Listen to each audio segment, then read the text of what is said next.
Di rumah ini perkataan ibuku adalah hukum. Kalau kamu tidak tahan, kemasi barang-barangmu sekarang dan angkat kaki dari sini. Itu terjadi hanya beberapa jam setelah upacara pernikahan kami selesai.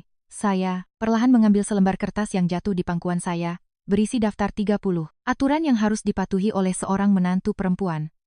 Kemudian, tepat di depan mata suami saya, Rio Pratama, dan ibu mertuanya, Ibu Ratna, saya merobek kertas itu menjadi dua tanpa mengucapkan sepatah kata pun. Serak, saya melipatnya lagi dan merobeknya untuk kedua kalinya. Serpihan-serpihan kertas itu jatuh, berserakan di lantai ruang tamu. Saya tidak menangis, saya juga tidak marah. Saya hanya berpikir, semuanya sudah berakhir. Pria yang pernah kucintai, hari ini telah mati. Halo, ini adalah panggung kehidupan. Seseorang seringkali menunjukkan warna aslinya dengan lebih jelas saat mereka merasa memiliki segalanya, dibandingkan saat mereka tidak memiliki apa-apa. Cinta pun demikian. Cinta yang goyah di hadapan uang, mungkin sejak awal, bukanlah cinta. Kejadian itu bermula 10 hari yang lalu. Saat itu, saya sedang mengendarai motor Matic 110 cc usang menyusuri jalanan Sudirman, Jakarta, tepat setelah hujan reda. Setiap kali berhenti di lampu merah, mesinnya bergetar berisik dan spion. Kanannya dipenuhi goresan tua yang menjalar seperti jaring laba-laba.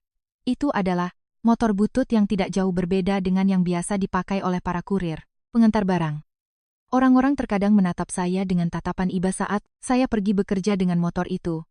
Tapi, saya merasa nyaman dengan tatapan tersebut, karena dengan begitu, tidak ada satupun yang bertanya siapa ayah saya. Tidak ada yang memperhitungkan apa yang saya miliki. Hari itu pun, saya memarkir motor saya di depan sebuah gedung perkantoran tua di pinggiran Jakarta dan menggulung lengan kemeja putih saya. Begitu jam kerja selesai, saya langsung melaju ke kawasan Menteng. Bukan ke rumah biasa seperti yang selama ini saya ceritakan pada Rio, melainkan ke sebuah rumah mewah milik Direktur Utama Nusantara Group yang tersembunyi di balik tembok tinggi. Saat saya melewati gerbang utama, kepala tim keamanan menundukkan badannya. Nona, Bapak Direktur Utama, sedang menunggu di ruang kerjanya. Saya menempelkan jari telunjuk ke bibir.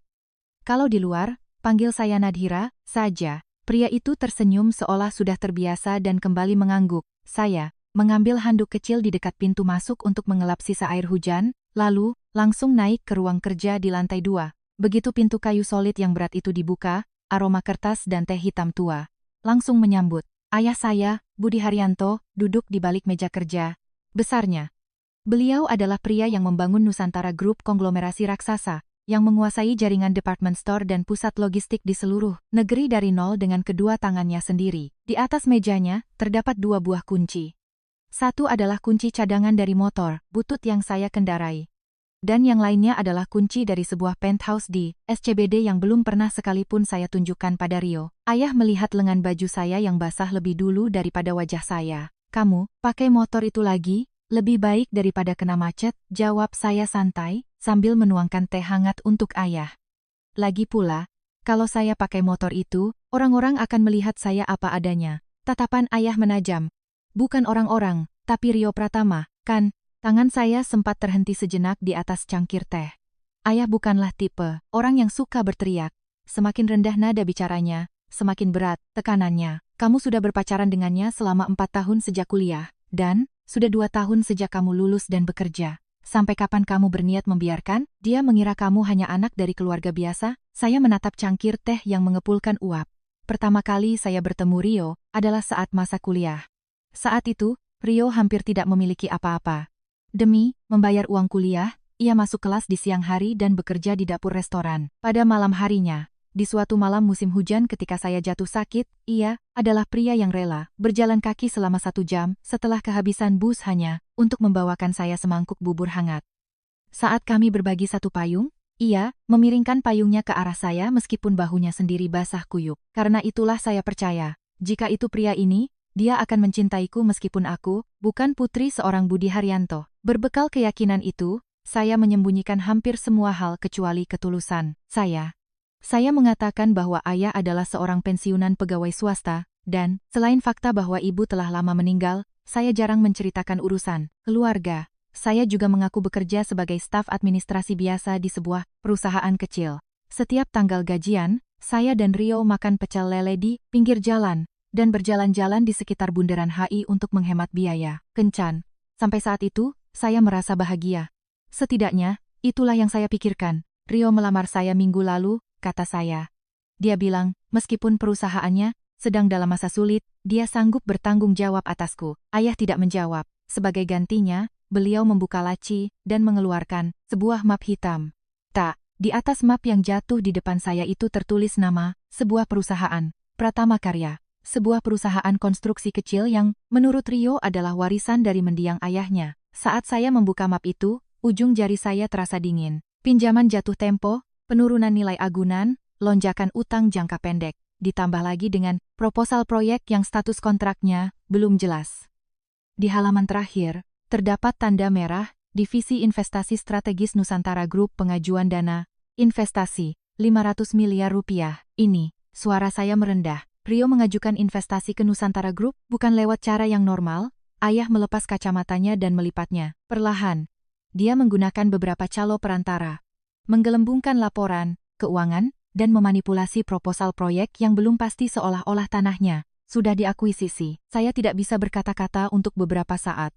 Ayah melanjutkan, dalam prosedur normal, proposal ini sudah pasti ditolak di tahap evaluasi pertama. Kalau begitu tolak saja. Saat saya hendak menutup map tersebut, ayah menahannya dengan telapak tangannya. Tidak, saya mendongak. Ayah sudah meloloskannya di tahap seleksi awal. Ayah menyuruh Direktur Imran untuk melakukannya. Kali ini saya benar-benar kesulitan bernapas. Ayah tampak terlalu tenang. Ayah juga menyuruhnya membocorkan bahwa Nusantara Group menilai tinggi prospek bisnis Pratama Karya. Jika komite investasi menyetujui, kami bisa mengkaji pendanaan hingga 500 miliar rupiah. Dan sebelum itu, untuk dana operasional jangka pendek, kami bisa memberikan jaminan untuk bridge loan dari bank hingga 100 miliar rupiah. Saya setengah berdiri dari kursi. Ayah, itu terlalu berbahaya. Duduk. 1. Kata yang singkat. Saya kembali duduk. Ayah memandang keluar jendela. Pohon-pohon di taman yang basah oleh hujan, bergoyang tertiup angin. Nadhira, kata ayah dengan suara pelan. Menguji, seseorang memang bukanlah hal yang baik. Beliau kemudian menatap saya. Tapi, menikah tanpa mengetahui watak asli orang yang akan hidup bersamamu seumur hidup, jauh lebih berbahaya. Saya menggigit bibir. Ayah ternyata sudah mengetahui sebagian besar kondisi keluarga Rio. Masalahnya bukan hanya utang perusahaannya. Ibu Rio, Ibu Ratna, telah menggunakan dana perusahaan yang dikelola anaknya seperti uang pribadinya sendiri sejak suaminya meninggal, dan meminjam uang dari sana-sini untuk investasi properti bodong serta pengeluaran pribadi. Di luar, mereka tampak seperti keluarga yang tinggal di rumah mewah berlantai 3 di Kemang. Namun di dalamnya, mereka sudah membusuk karena utang. Ayah menunjuk kunci motor usang di depan saya. Hiduplah seperti biasa sampai hari pernikahanmu tiba, sebagai Nadhira, karyawan biasa. Lalu beliau menunjuk kunci penthouse di sisi lainnya. Kedua kunci itu kini tergeletak berdampingan di tengah meja. Jangan bawa kunci yang ini dulu, ucap ayah. Jika Rio tetap menggenggam tanganmu sampai akhir, ayah sendiri yang akan memberikannya sebagai hadiah pernikahan. Saya menatap kedua kunci itu. Ayah terdiam sejenak sebelum menambahkan kata-kata terakhirnya. Tapi jika dia melepaskan tanganmu begitu dia mencium aroma uang, ruang kerja itu tiba-tiba menjadi sangat sunyi. Jangan pernah menoleh ke belakang lagi. Saya butuh waktu lama sebelum akhirnya menjawab. Baik, ayah. Hujan kembali turun saat saya meninggalkan rumah itu. Saya naik ke motor butut saya dan menyalakan mesinnya. Brum, brum. Pada percobaan kedua, mesinnya baru hidup. Tepat pada saat itu, ponsel saya berdering. Itu dari Rio. Ya, Mas di mana? Saat mendengar suaranya, alis saya sedikit berkerut. Rasanya berbeda dari biasanya. Tidak ada nada lembut yang biasa ia tunjukkan. Kata-katanya singkat dan ada aura keangkuhan yang sulit dijelaskan. Aku lagi di jalan pulang.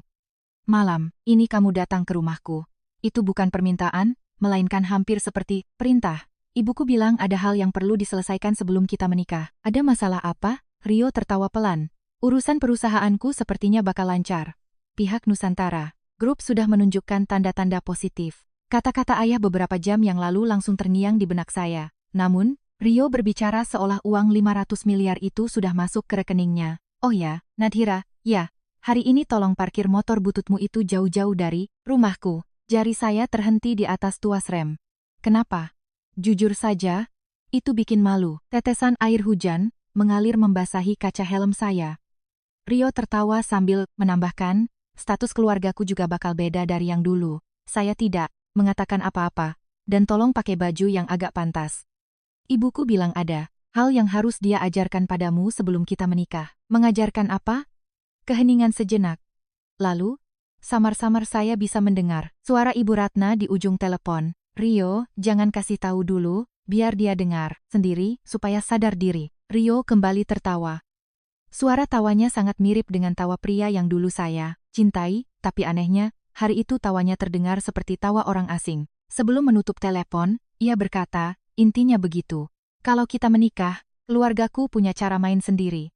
Sambungan terputus. Saya berdiri di bawah guyuran hujan untuk waktu yang lama. Di kaca spion, terpantul bayangan seorang wanita pekerja kantoran biasa dengan kemeja putih yang basah kuyup. Tapi hari itu, untuk pertama kalinya saya menyadari, uang yang dilemparkan sebagai umpan oleh ayah saya, bahkan belum cair 1 sen pun.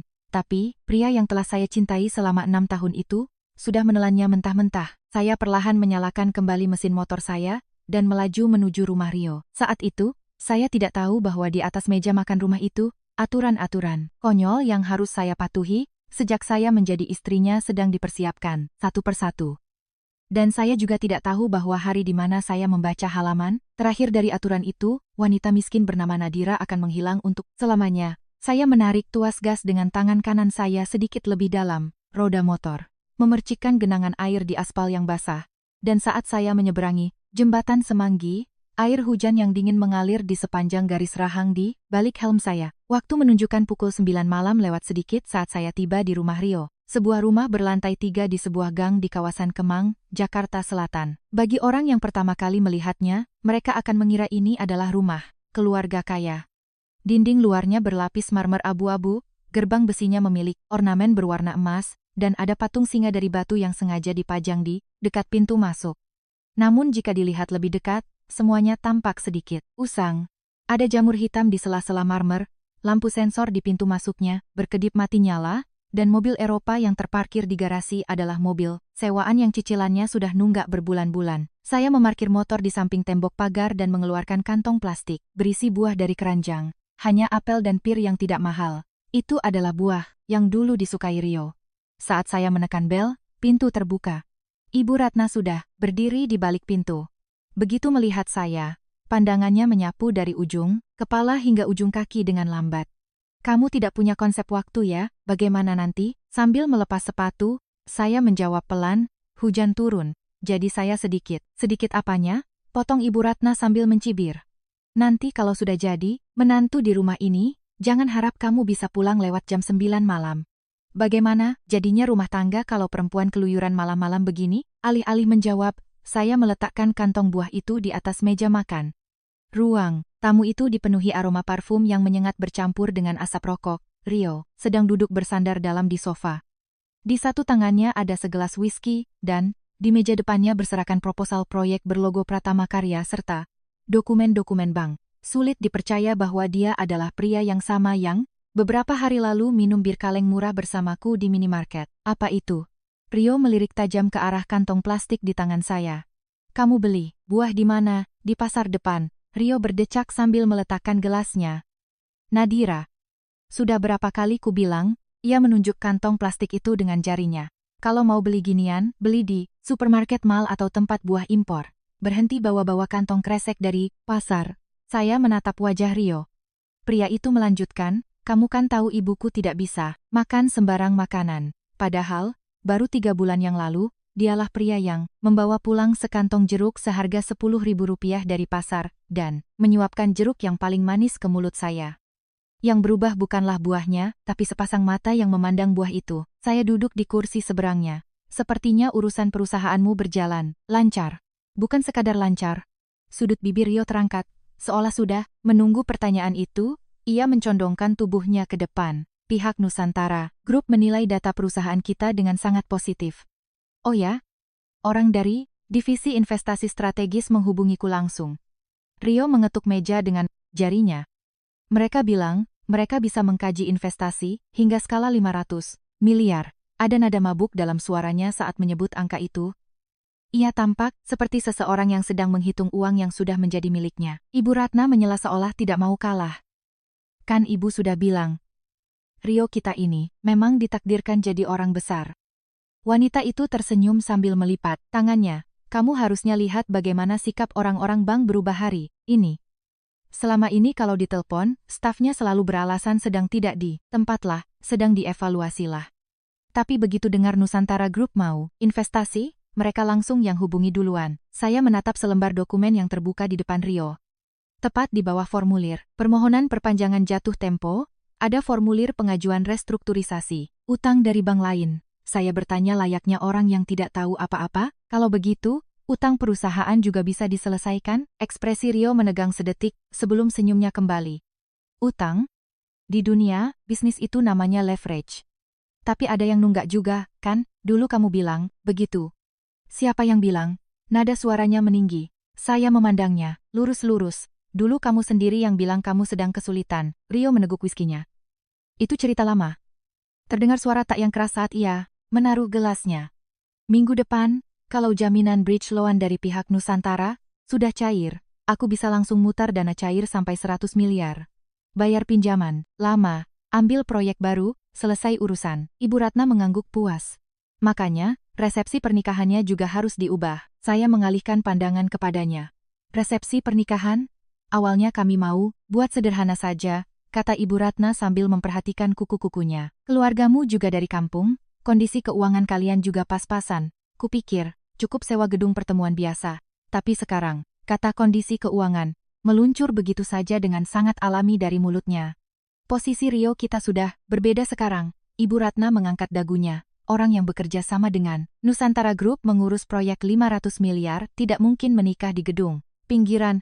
Rio menimpali, aku sudah ubah ke hotel. Hotel? Hotel bintang 5. Rio mengambil ponselnya dan menunjukkan layar reservasinya kepada saya. Sebuah hotel mewah di kawasan Sudirman, Jakarta Pusat. Hari ini aku sudah bayar DP-nya. Saya melihat layar itu sejenak sebelum bertanya, uang DP-nya pasti mahal. Wajah Rio berkerut. Nadhira, suaranya kembali dingin.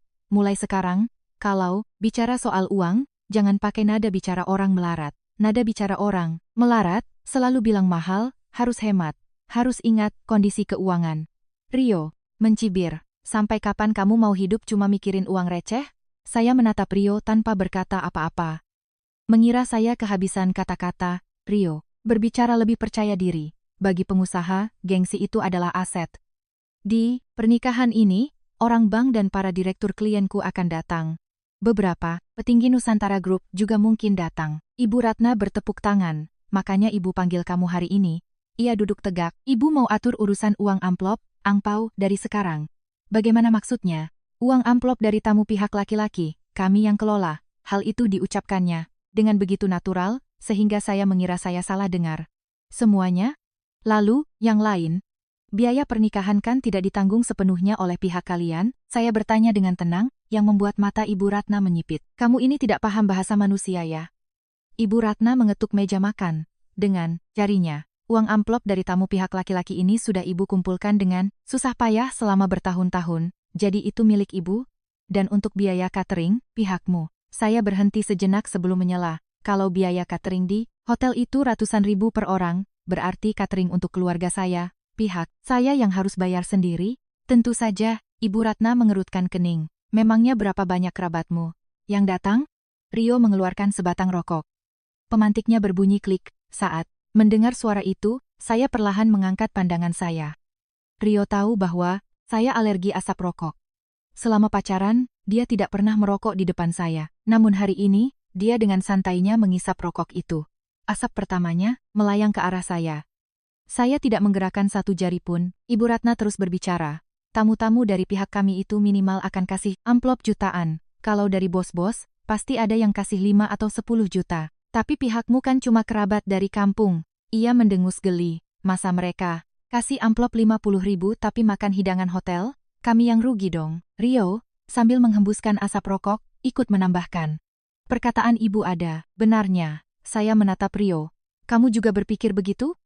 Iya, jawabnya tanpa ragu sedikit pun. Nadhira, kamu harus berpikir realistis. Suaranya sedikit merendah, seolah sedang menasihati anak kecil yang tidak mengerti apa-apa. Kamu, itu cuma pegawai biasa, keluargamu juga tidak punya kapasitas untuk bantu bisnisku. Saya perlahan menautkan kedua tangan di atas pangkuan saya. Makanya sekarang, ini aku yang sedang mengangkat derajatmu. tidak ada rasa sakit di hati saya. Anehnya, saya merasa sangat tenang. Seolah ada lapisan yang sedang dikelupas, satu persatu. Rio belum berhenti berbicara. Kalau dilihat secara logis, kamu yang dapat, untung jauh lebih banyak dari pernikahan ini. Punya rumah di Jakarta, suami, direktur perusahaan. Kedepannya kalau aku sudah kerja sama dengan Nusantara Group, status sosialmu akan berubah drastis. Ibu Ratna mengangguk setuju. Kenapa Rio kami mau menikahi perempuan dengan kondisi sepertimu? Bersyukurlah, perempuan dengan kondisi sepertimu. Saya diam-diam mencatat kalimat itu di dalam hati. Mas Rio, panggil saya. Rio menatap saya dengan rokok di tangannya. Tapi, bagaimana jika saya menunjuk ringan dokumen investasi Nusantara Group di atas meja? Pengajuan investasi 500 miliarnya dibatalkan? Mata Rio terpaku. Apa, kalau bridge loan 100 miliar itu juga tidak cair? Ruangan itu menjadi sunyi untuk sesaat. Apa yang bakal kamu lakukan? Ada kilatan ketakutan yang jelas melintas di wajah Rio. Sangat singkat. Bahkan, kurang dari sedetik. Namun, saya tidak melewatkannya. Rio segera mendengus. Mana mungkin itu terjadi? Kamu cuma penasaran kan? Kamu pikir perusahaan sebesar Nusantara Group itu warung kelontong? Rio menekan rokoknya kuat-kuat ke asbak. Petinggi di sana sendiri yang melihat proposal bisnis kita, katanya, sangat inovatif dan potensi pertumbuhannya besar. Di dalam hati, saya membayangkan wajah Direktur Imran. Pria yang telah bekerja bersama ayah saya selama lebih dari 20 tahun. Orang yang menginstruksikan petinggi yang dimaksud Rio untuk menghubunginya, tak lain adalah Direktur Imran. Rio berkata dengan nada mengeyek, kamu itu tidak paham struktur pergerakan uang besar. Mungkin saja, jawab saya. Rio sepertinya tidak menyukai reaksi saya, yang terlalu datar, sehingga nada suaranya meninggi. Makanya jangan asal bicara, yang bawa sial soal bisnisku. Ibu Ratna juga ikut mencibir. Itulah, mau jadi istri bukannya doain suami sukses, malah dari awal sudah mikirin bangkrut. Saya meraih tas saya. Soal resepsi, lakukan saja seperti kata ibu. Wajah ibu Ratna langsung cerah. Ia sepertinya mengira saya sudah menyerah. Bikin di hotel, dan uang amplop dari pihak laki-laki, ibu yang kelola. Untuk catering, pihak saya yang akan tanggung sendiri. Ibu Ratna tertawa puas. Coba ngomong begitu dari tadi kan enak. Rio juga kembali bersandar di sofa. Akhirnya kamu sadar juga. Saya berjalan menuju pintu depan. Namun dari belakang, suara Rio terdengar. Mau kemana? Pulang. Tunggu. Ia menunjuk ke arah dapur dengan dagunya. Di dalam bak cuci piring, bertumpuk piring, dan panci kotor bekas noda minyak dan bumbu. Rendang. Cuci piring itu dulu baru pulang. Saya tidak bergerak. Wajah Rio menunjukkan ekspresi seolah itu adalah hal yang paling wajar di dunia. Ibu capek habis urus tamu hari ini. Ibu Ratna menyela, seakan sudah menunggu momen ini. Nanti setelah menikah, itu kan memang tugasmu. Anggap saja latihan dari sekarang. Saya melihat sekilas ke arah dapur. Sisa bumbu rendang yang sudah mengeras, menempel di piring, dan kantong sampah makanan menebarkan bau asam. Saya kembali, menatap mereka berdua. Hari ini saya harus membereskan dokumen dari kantor. Wajah Ibu Ratna langsung menegang. Apa? Lain kali saja. Saya membuka pintu rumah. Nadhira. Rio melompat dari sofa. Disusul oleh teriakan Ibu Ratna, berani-beraninya kamu banting pintu di depan orang tua. Saya tidak menoleh. Saya memakai sepatu dan turun ke halaman. Saat saya hampir mencapai gerbang, Rio berlari keluar menyusul saya. Nadhira, ia mencengkeram tang motor saya. Kamu mau ngapain sekarang? Saya mengambil helm saya. Kan aku sudah bilang mau pulang. Ibuku yang nyuruh, masa kamu main pergi begitu saja? Bau alkohol tercium jelas dari napasnya saat ia mendekat. Kalau kamu mau menikah dan tinggal di sini, camkan ini baik-baik. Ia menunjuk rumahnya. Di rumah ini, posisinya ibuku itu yang paling tinggi. Saya perlahan melepaskan tangannya dari stang motor satu persatu. Mas Rio, apa? Kamu benar-benar berpikir Nusantara Group memilihmu karena kemampuanmu? Wajah Rio mengeras. Saya memakai helm saya. Apa maksudmu? Hanya tanya. Tentu saja. Rio tertawa hampa. Memangnya karena siapa? Saya mengunci tali helm saya sampai berbunyi klik. Bukan karena kemampuanku? Ejeknya. Atau jangan-jangan karena ayahmu yang pensiunan PNS itu? Saya menekan tombol starter. Mesin motor menderu rendah. Rio masih mengomel, mengatakan sesuatu, tapi saya tidak mendengarkannya lagi. Tepat sebelum melaju, saya meninggalkan satu kalimat. Kemampuan itu. Kuharap kemampuan itu masih ada sampai hari pernikahan kita nanti. Rio menatap saya tajam. Saya menarik tuas gas. Motor melaju keluar dari gang. Dalam jarak 100 meter, sosok Rio semakin mengecil. Namun, saat saya berhenti di lampu merah, ponsel saya bergetar singkat. Ada satu pesan masuk, pengirimnya, bukan ayah. Direktur Imran. Setelah memastikan lampu merah masih menyala, saya membuka layar. Ada pesan, singkat. Nona, hari ini Direktur Rio Pratama mengajukan pinjaman tambahan. Segera pesan berikutnya masuk.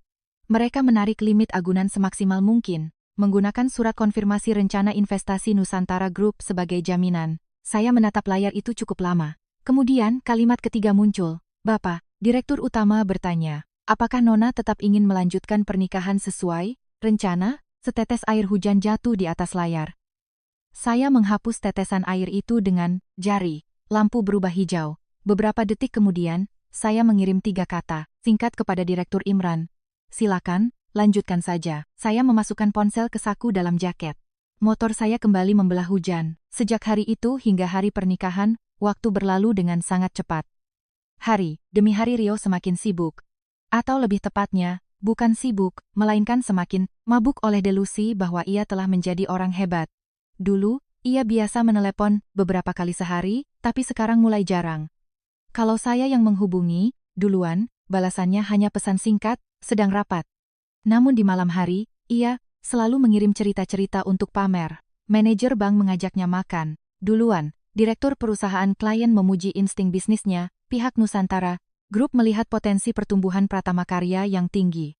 Padahal belum ada satupun tanda tangan kontrak yang dibubuhkan, tapi di kepala Rio, uang 500 miliar rupiah itu seolah sudah menjadi miliknya. 3 hari sebelum pernikahan, ia menelepon. Nadhira, kerabatmu yang mau datang, berapa orang? Sekitar 20 orang lebih. Banyak juga. Saya terdiam sejenak, memangnya kenapa? Rio membuang napas pelan. Soal pengaturan kursi di hotel. Pihak mempelai wanita, akan aku atur tempat duduknya agak ke belakang. Kenapa? Di bagian depan, harus dikasih ke tamu-tamu VIP. Tamu VIP, pihak bank sama direktur klien. Kalau ada tamu sekelas direktur dari Nusantara Group yang datang, kita juga harus siapin kursi kosong di depan. Saya memandangi gedung-gedung melalui jendela dan bertanya, keluargaku tidak penting bagimu? Hening sesaat di ujung telepon. Lalu, Rio tertawa jengkel. Kenapa kamu mikirnya ke situ sih? Bagaimana aku harus menanggapinya? Nadhira, resepsi pernikahan itu juga soal bisnis. Kata-katanya sangat lucu. Pernikahan yang dimulai karena cinta, tanpa sadar, telah berubah menjadi ajang presentasi investasi bagi Rio. Baiklah, jawab saya, tidak bertanya lebih jauh. Setelah menutup telepon, saya menghubungi Direktur Imran. Pak Imran, ya, Nona, ada yang ingin saya minta tolong di hari pernikahan nanti. Silakan, katakan. Saya ragu sejenak. Tolong lakukan seperti yang ayah perintahkan. Direktur Imran langsung mengerti maksudnya. Apakah kami akan hadir sebagai kerabat pihak mempelai wanita? Iya. Tolong bawa beberapa orang saja. Bapak, Imran, 2 orang dari tim legal, dan 1 orang dari divisi keuangan sudah cukup. Baik, saya menambahkan, tolong datang dengan pakaian biasa saja ya. Direktur Imran tertawa kecil. Pakaian biasa yang sampai taraf seperti apa, Nona? Yang cukup membuat Mas Rio kecewa melihatnya. Terjadi keheningan. Sejenak, baik Nona. Malam itu, ayah sama sekali tidak menghubungi saya. Begitu pula saya. Kami berdua sudah tahu. Yang kami butuhkan sekarang bukanlah kata-kata, melainkan bukti nyata. Pagi di hari pernikahan. Lobi hotel mewah di kawasan Kuningan, Jakarta Selatan, dipenuhi bunga putih dan lampu keemasan. Lampu gantung kristal raksasa, memancarkan cahayanya dari langit-langit tinggi, dan para tamu berlalu lalang di atas lantai marmer sambil tertawa. Ada yang meletakkan tas branded mereka sambil bertukar kartu nama, ada juga yang memegang gelas koktail sambil menepuk bahu. Rio, Pak Rio ini sudah tumbuh sayap ya. Kalau kontrak dengan Nusantara Group, goal, bagi-bagi ke kita dong. Wah, sebentar lagi mau ketemu Pak Rio aja harus ngantri nih. Setiap mendengar pujian itu, tawa Rio semakin lebar. Saya mengamati semua itu dalam diam dari ruang rias pengantin. Gaun pengantin yang saya kenakan adalah pilihan Ibu Ratna sendiri. Ngapain habis-habisin jutaan rupiah buat baju yang cuma dipakai sekali? Itu pemborosan. Katanya saat memilihkan gaun sewaan ini, di lipatan bawah roknya masih samar-samar terlihat noda lama, dan bagian pinggangnya tidak pas di tubuh saya, sehingga buru-buru dijepit dengan peniti. Tetapi sebaliknya, penampilan Ibu Ratna sangat berbeda. Kebaya merah dengan sulaman mewah yang mahal, tas branded baru, dan gelang emas yang baru beberapa hari lalu tidak ada, kini berkilauan di pergelangan tangannya. Pintu terbuka dan ia masuk. Tuk-tuk.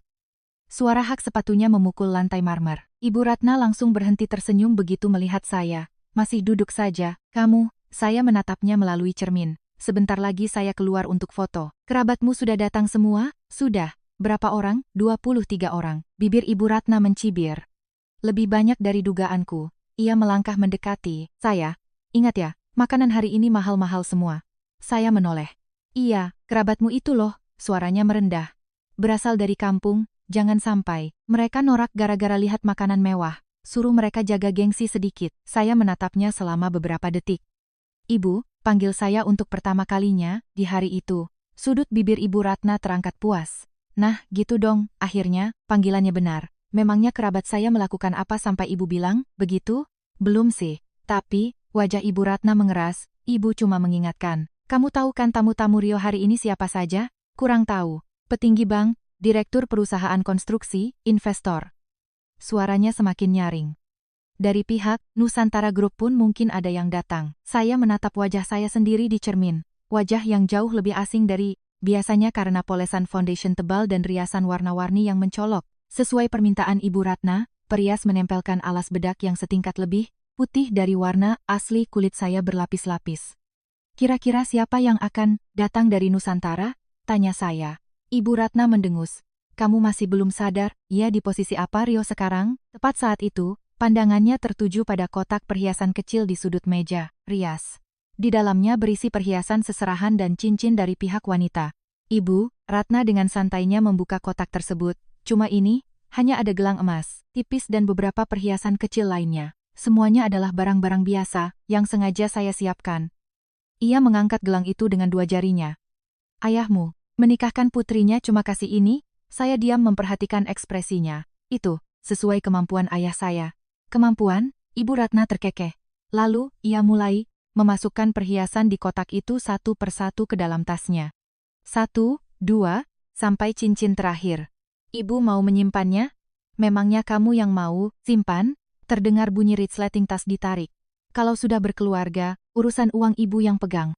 Gaji saya juga? Tentu saja. Ia menatap saya, melalui cermin. Kecuali uang saku buat hidup, sisa 80% harus kamu transfer ke ibu tiap bulan. Saya mengerjapkan mata perlahan. 80%? Kenapa? Mata Ibu Ratna menajam. Gak mau? Bukan. Saya tersenyum sangat tipis. Hanya ingin saya ingat baik-baik. Ibu Ratna tidak mengerti makna di balik ucapan itu. Bagus, ingat baik-baik. Perempuan itu kalau sudah nikah harus belajar bedain mana uang keluarga sendiri dan mana uang mertua. Setelah pintu ditutup, saya kembali sendirian di depan cermin. Menatap wajah, saya lama. Riasan tebal, gaun murahan, aksesori pas-pasan. Inilah sosok Nadhira yang diketahui oleh Rio dan Ibu Ratna yang duduk di sana. Saya mengelus ujung gaun pengantin dengan ujung jari saya. Terdengar suara tawa dari luar. Tak lama, kemudian, staf wedding organizer memanggil saya. Mbak pengantin, persiapan, masuk ya. Saya berdiri dari kursi. Saat melewati lorong menuju aula resepsi, meja banquet terlihat oleh saya. Meja tamu pihak pria menempati area tengah yang luas hingga ke dekat panggung. Gelas wine berkilauan, dan rangkaian bunga yang elegan menghiasi meja. Sebaliknya, meja pihak wanita berada di sudut paling belakang, dekat dengan pintu masuk staf dan lorong toilet. Jarak antar meja pun sangat sempit, dan di sanalah tampak wajah-wajah yang sangat familiar. Direktur Imran, pria yang biasanya mengenakan jas tailor-made itu kini memakai jaket abu-abu usang dan celana katun hitam. Di sebelahnya duduk pengacara dari tim legal Nusantara Group dan eksekutif bagian keuangan dengan pakaian yang mirip. Di depan mereka tergeletak beberapa piring makanan yang sudah dingin. Mata Direktur Imran bertaut dengan saya. Ia tidak berekspresi apa-apa. Hanya menundukkan kepalanya sangat tipis. Saya pun mengedipkan mata sekali sambil, lalu, itu sudah cukup. Tak lama kemudian, dua orang rekan bisnis Rio berjalan dari arah berlawanan. Yang di sana itu keluarga pengantin perempuan ya, seorang pria tertawa kecil, pantes. Katanya dari kampung, kelihatan banget noraknya. Yang lain merendahkan suaranya, padahal posisi Pak Rio sekarang udah bisa dapat anak konglomerat, ngapain dia nikah sama keluarga kayak gitu? Kedua pria itu tertawa. Rio berdiri hanya beberapa langkah di depan saya. Dia juga pasti mendengarnya. Jelas sekali dia mendengarnya. Saya menatap Rio, mengira dia akan mengatakan, setidaknya satu kalimat. Itu keluarga istriku. Hanya satu kalimat itu saja, sudah cukup. Namun, Rio tidak menoleh sedikit pun ke arah saya. Ia malah buru-buru menghampiri tamu lain dan mengajak bersalaman. Seolah-olah orang-orang di meja belakang itu sama sekali tidak ada hubungannya dengannya. Saat itu, Direktur Imran mengangkat cangkir teh yang ada di atas meja. Teh itu sudah dingin. Setelah meneguknya sekali, ia memasukkan tangannya ke balik jaketnya. Tak lama kemudian, earpiece kecil terlihat di dekat telinganya. Suaranya sangat pelan hingga bibirnya hampir tidak bergerak. Bapak Direktur Utama, saya berjalan melewati mereka dengan santai beberapa langkah jauhnya. Sampai saat ini, semuanya persis seperti yang Bapak duga. Mendengarkan sejenak, Direktur Imran lalu menjawab, baik, saya akan terus memantau. Dan, dengan sangat jelas, ia menambahkan, saya akan sesuaikan dengan waktu yang Bapak perintahkan malam ini. Musik pengiring pernikahan mulai mengalun. Saya berdiri di belakang panggung. Pintu dibuka, dan ratusan pasang mata tertuju pada saya. Saya berjalan perlahan. Rio berdiri di ujung sana. Tapi dia tidak melihat saya. Ia sibuk mengedarkan pandangannya ke arah tamu. Mencari-cari siapa tahu ada orang dari Nusantara, grup yang datang. Barulah setelah saya tiba di depannya, Rio mengulurkan tangannya. Tangan yang dingin dan kaku, begitu pula saat tukar cincin. Sambil memakaikan cincin di jari saya, matanya terus melirik ke arah tamu. Saat mulai berjalan, ujung gaun saya tersangkut di sepatu hak saya. Tubuh saya sedikit limbung ke depan. Rio memegang lengan saya. Sesaat saya pikir dia khawatir pada saya. Namun, suara berbisik di telinga saya menyentak. Hati-hati dong, katanya. Wajahnya tetap tersenyum. Jangan bikin malu di depan orang-orang. Saya menegakkan tubuh kembali dan tersenyum. Di dalam foto, kami mungkin terlihat seperti pasangan pengantin yang penuh kasih.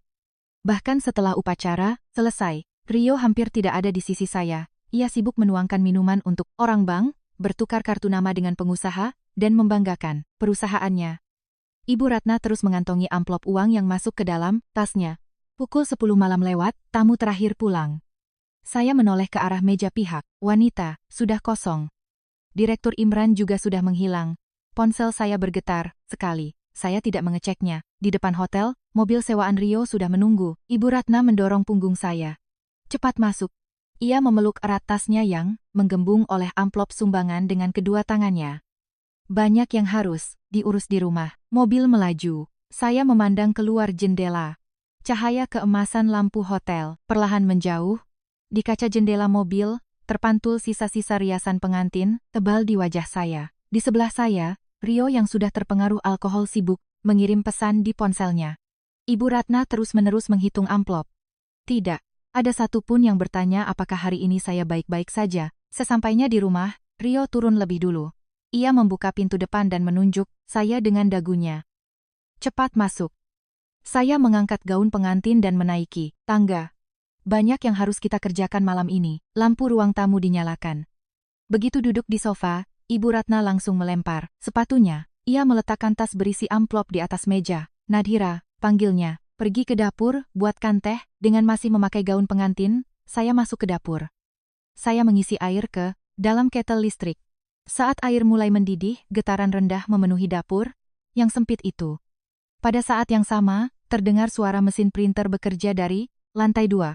Nyiing, trak, nyiing, trak. 1 lembar, dan 1 lembar lagi. Kertas terus tercetak.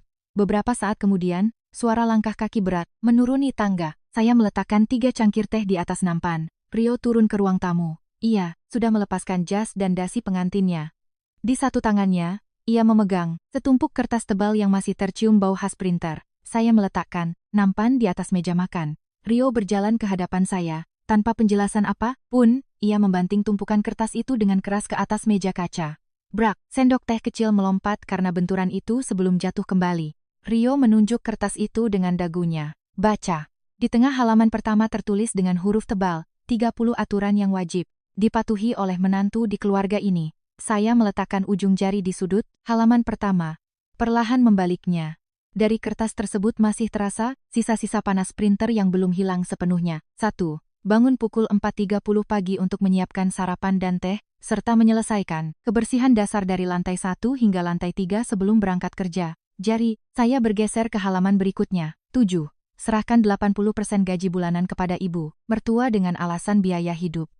Dilarang memiliki simpanan pribadi atau rekening terpisah. Saya tidak mengatakan apa-apa. Rio berdiri di depan sofa dengan tangan terlipat, hanya mengamati wajah saya. Seolah ia sedang menunggu di mana saya akan terkejut dan di mana saya akan melawan. Saya membalik satu halaman lagi. 15. Segala urusan rumah tangga harus tunduk pada keputusan ibu mertua. Dilarang membantah secara terbuka meskipun merasa hal tersebut tidak masuk akal. Saya menarik napas sangat perlahan.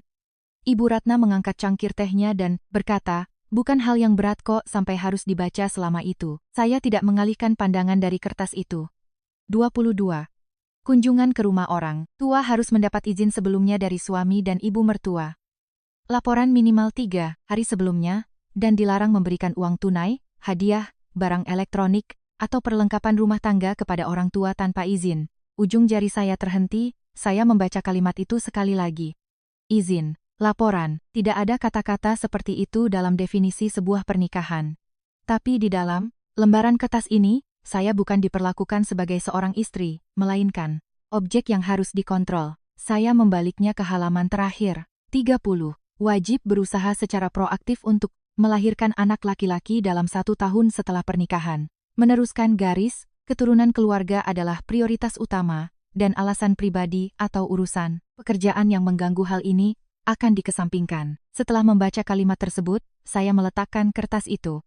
Rio seakan sudah menunggu dan langsung bertanya, sudah baca semua? Iya, gimana? Saya mendongak. Kamu yang menulis ini semua, Mas? Rio tersenyum mengejek.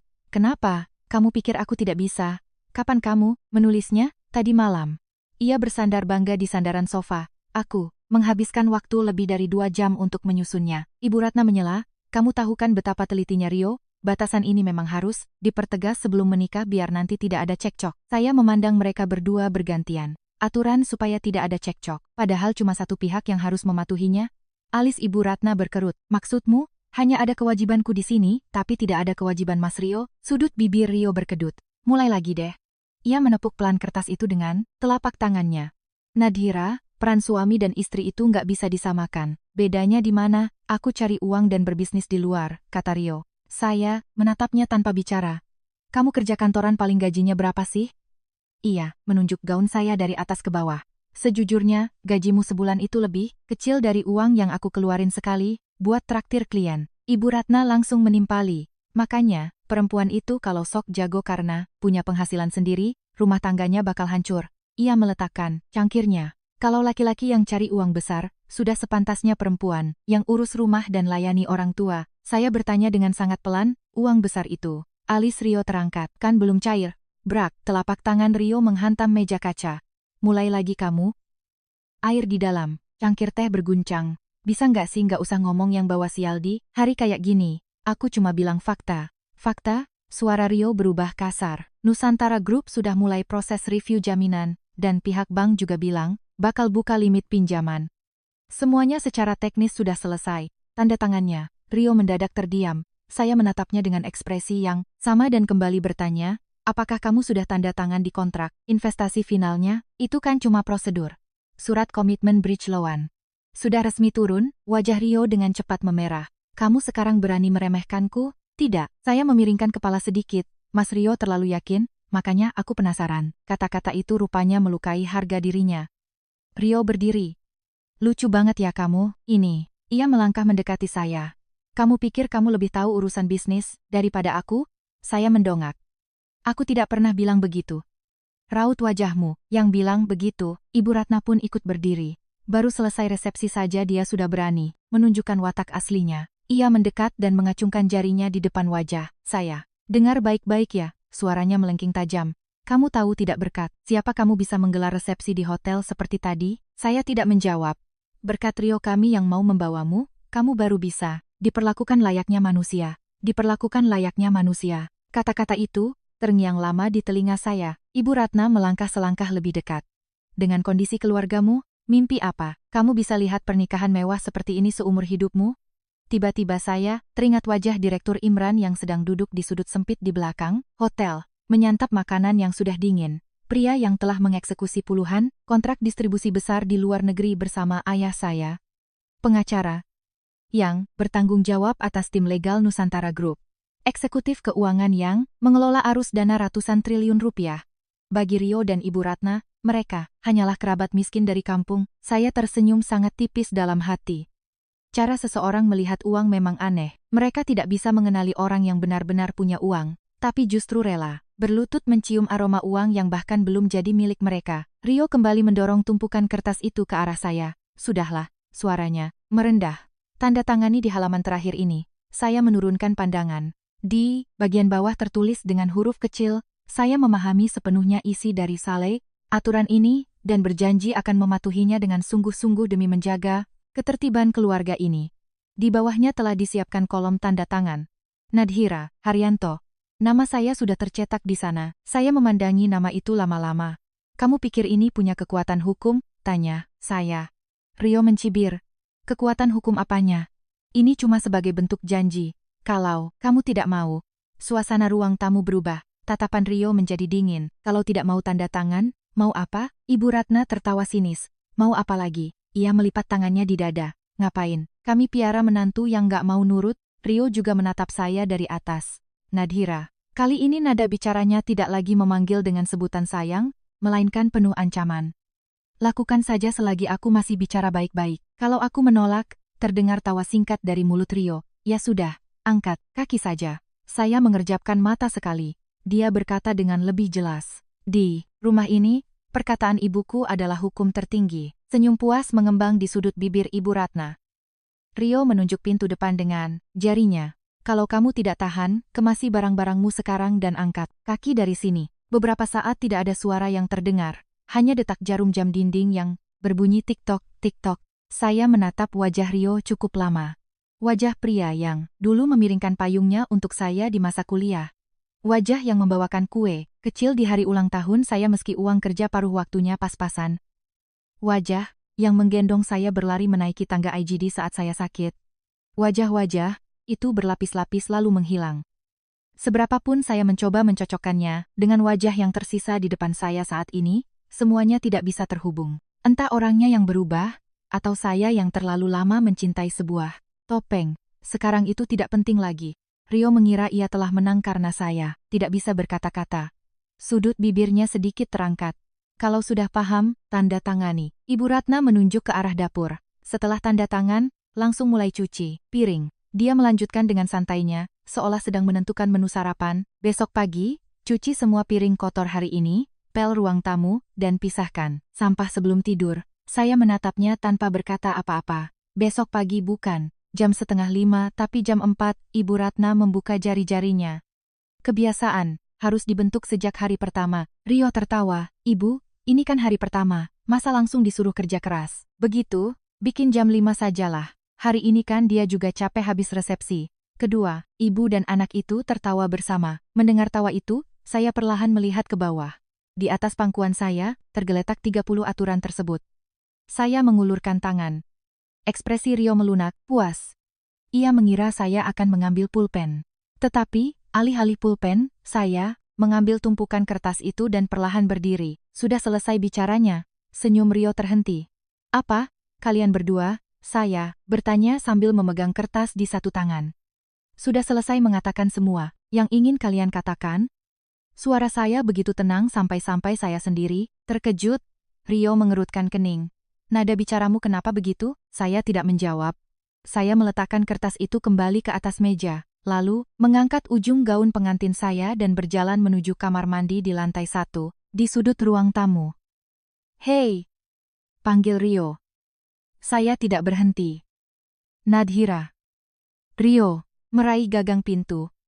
Mau kemana? Saya membuka pintu. Suara Ibu Ratna melayang dari belakang. Berani-beraninya, kamu pergi saat orang tua sedang bicara. Saya masuk ke kamar mandi dan menutup pintu. Ceklek. Mengunci grendelnya. Belum beberapa detik berlalu, kepalan tangan, Rio sudah menghantam pintu dari luar. Brak. Hei, brak, brak. Buka pintunya. Suara Ibu Ratna ikut berbaur. Rio, lihat itu. Baru hari pertama nikah sudah berani kunci pintu. Saya tidak melihat ke arah pintu.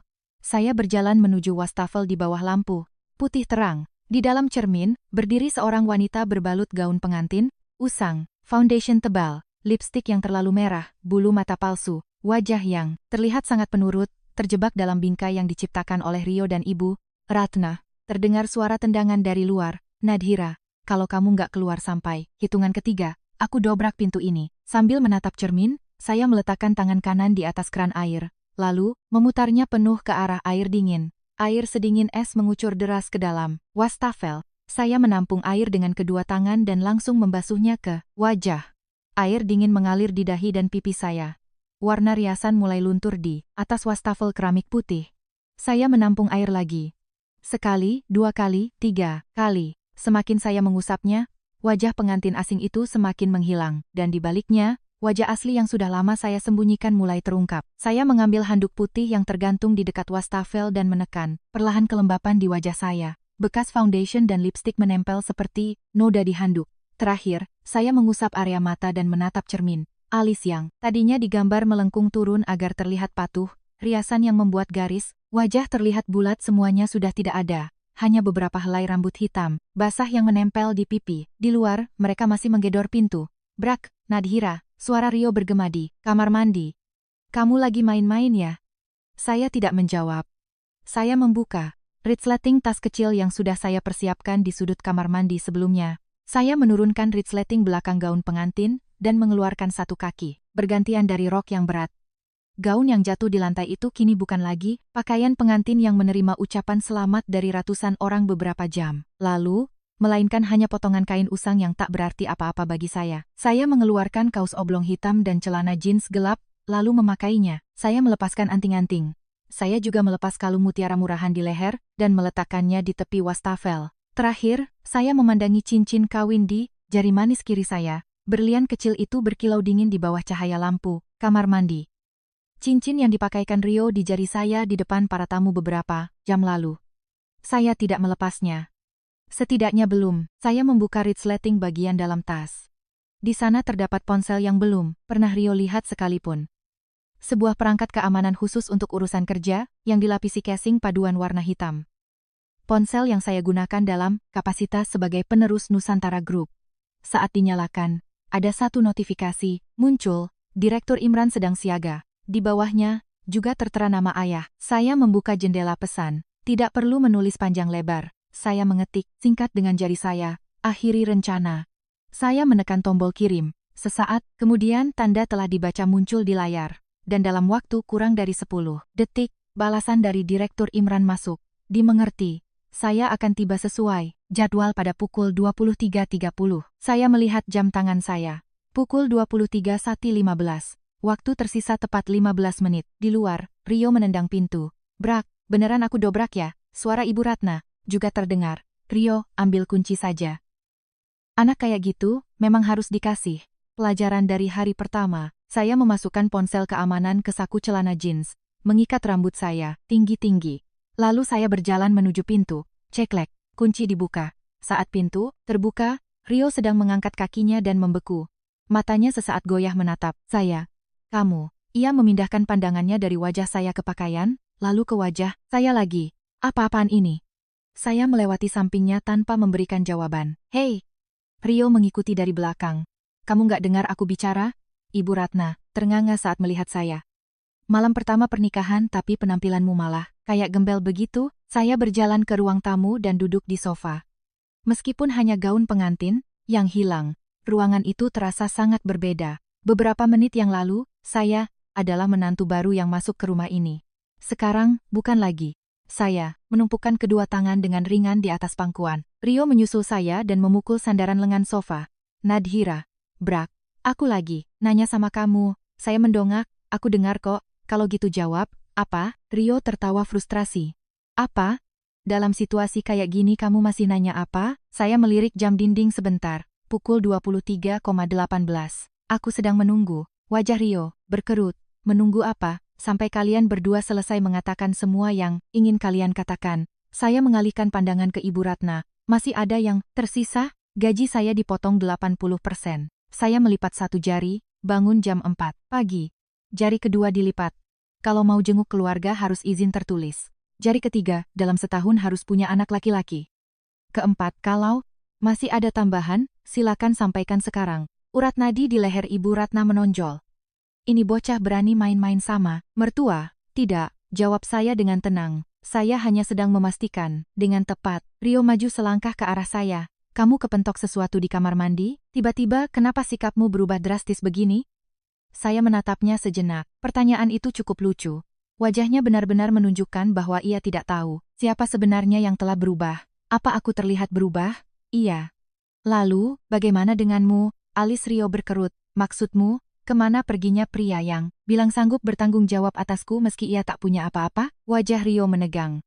Saya melanjutkan. Sebulan yang lalu, kamu bilang karena perusahaannya lagi susah, mari kita berhemat sama-sama. Apa situasi dulu, dan sekarang sama? Memangnya apanya yang berubah? Perusahaanku yang berubah?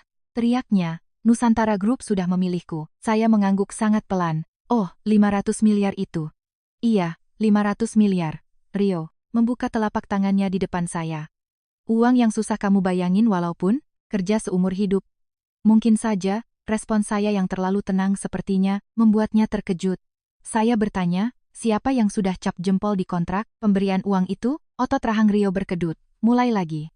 Bukannya 100 miliar itu belum benar-benar cair ke bank, kan? Semuanya akan cair nanti. Berarti sekarang belum, kan? Tutup mulutmu. Kalimat singkat dan kasar terlontar. Saya terdiam. Rio mengatur napasnya yang memburu. Berhenti bertingkah menyebalkan. Ibu Ratna berteriak dari samping, kamu tuh tahu apa? Berani-beraninya ikut campur urusan uang. Ia mengambil kertas aturan dari atas meja dan melemparnya ke pangkuan saya. Cepat tanda tangan. Ujung kertas itu menyentuh punggung tangan saya. Tanda tangan sekarang dan masuk ke dapur. Saya menunduk menatap kertas itu. Kalau saya tidak mau, kalau begitu cerai, seru Ibu Ratna tanpa ragu. Rio, besok pagi siapkan surat cerainya. Rio juga menggertakkan gigi. Perkataan ibuku benar. Ia menatap saya tajam dari atas. Malam ini, kalau kamu nggak tanda tangan kertas itu, kita selesai. Saya perlahan memungut kertas itu. Dan bertanya, yakin mau diselesaikan? Kamu pikir aku nggak bisa hidup tanpa kamu? Rio tertawa. Dengan posisiku sekarang, aku bisa dapat perempuan dengan kondisi jauh lebih baik daripadamu kapan saja. Saat kata-kata itu diucapkan, anehnya, hati saya menjadi sangat lega. Karena, sedikit sisa keraguan terakhir yang ada akhirnya musnah. Saya memegang bagian atas kertas aturan itu dengan kedua tangan. Rio berkata, nah, kalau sudah sadar diri, tanda tangan kertas itu robek tepat di tengah. Mulut Rio terbungkam. Mata Ibu Ratna terbelalak lebar. Saya menumpuk kedua potongan itu. Lalu merobeknya lagi menjadi dua. Srek, dan sekali lagi. Potongan-potongan kertas putih berjatuhan ke lantai. Ibu Ratna menjerit. Kamu gila. Saya merobek sisa kertas itu perlahan. Puluhan potongan putih jatuh di atas sandal selopnya. Kamu barusan merobek aturan, keluarga kami. Saya melepaskan potongan kertas terakhir di tangan saya. Tidak, saya menatap Ibu Ratna. Saya membuang kertas yang tidak ada hubungannya dengan hidup saya. Wajah Rio memerah padam. Nadhira, ia menerjang dan mencengkeram kerah kaus. Saya tidak melawan. Sebaliknya, saya menunduk menatap tangannya. Buku-buku, jarinya memutih saking kuatnya cengkeramannya. Lepas. Aku benar-benar mau kasih pelajaran ke kamu. Rio mengangkat tangan kanannya tinggi-tinggi. Ibu Ratna berseru dari samping. Pukul saja biar dia sadar. Saya tidak memalingkan wajah. Tangan Rio berhenti di udara. Saya menatap lurus ke matanya. Pukul saja. Suara saya pelan. Namun, saya berkata dengan sangat lambat. Begitu tangan itu mendarat, akan ada tambahan satu lagi bukti, kekerasan yang bisa kugunakan. Mata Rio bergoyang. Bukti? Iya. Omong kosong apa ini? Saya tidak menjawab. Tatapan matanya secara refleks menyisir langit-langit ruang tamu. Sepertinya dia mencari-cari kamera CCTV. Saya hampir tertawa melihatnya.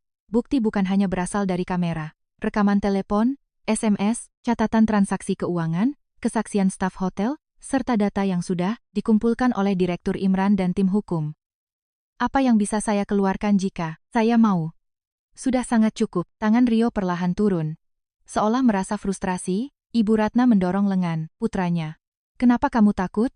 Tenaga apa yang dia punya? Saya melihat jam. Dinding. Pukul 23.27. 3 menit lagi. Rio menyadari saya melihat jam. Dari tadi ngapain sih lihat jam terus? Kan sudah kubilang, aku sedang menunggu. Menunggu apa? Alih-alih menjawab, saya mengambil botol wine yang ada di atas meja.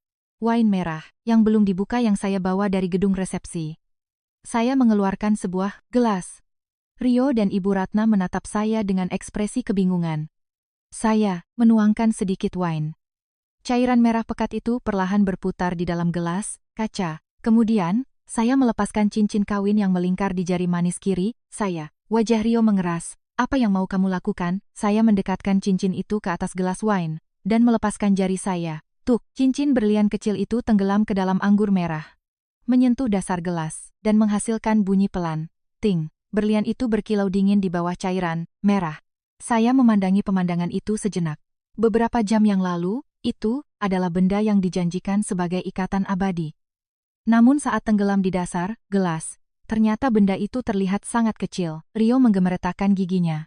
Cepat ambil, saya menarik tangan dari gelas. Tidak perlu, pukul 23,29. Rio kembali melangkah maju. Kalau malam ini kamu berniat keluar dari rumah ini, keluar dengan tangan kosong. Saya mendongak, tentu saja. Memangnya apa yang kamu bawa ke sini? Rio mencibir. Cuma baju, beberapa helai dan motor rongsokan itu doang.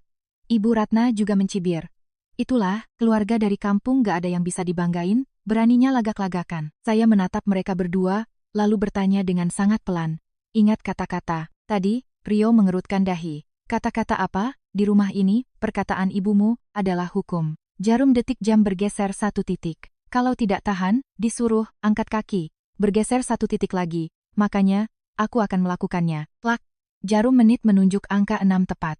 Pukul 23,30.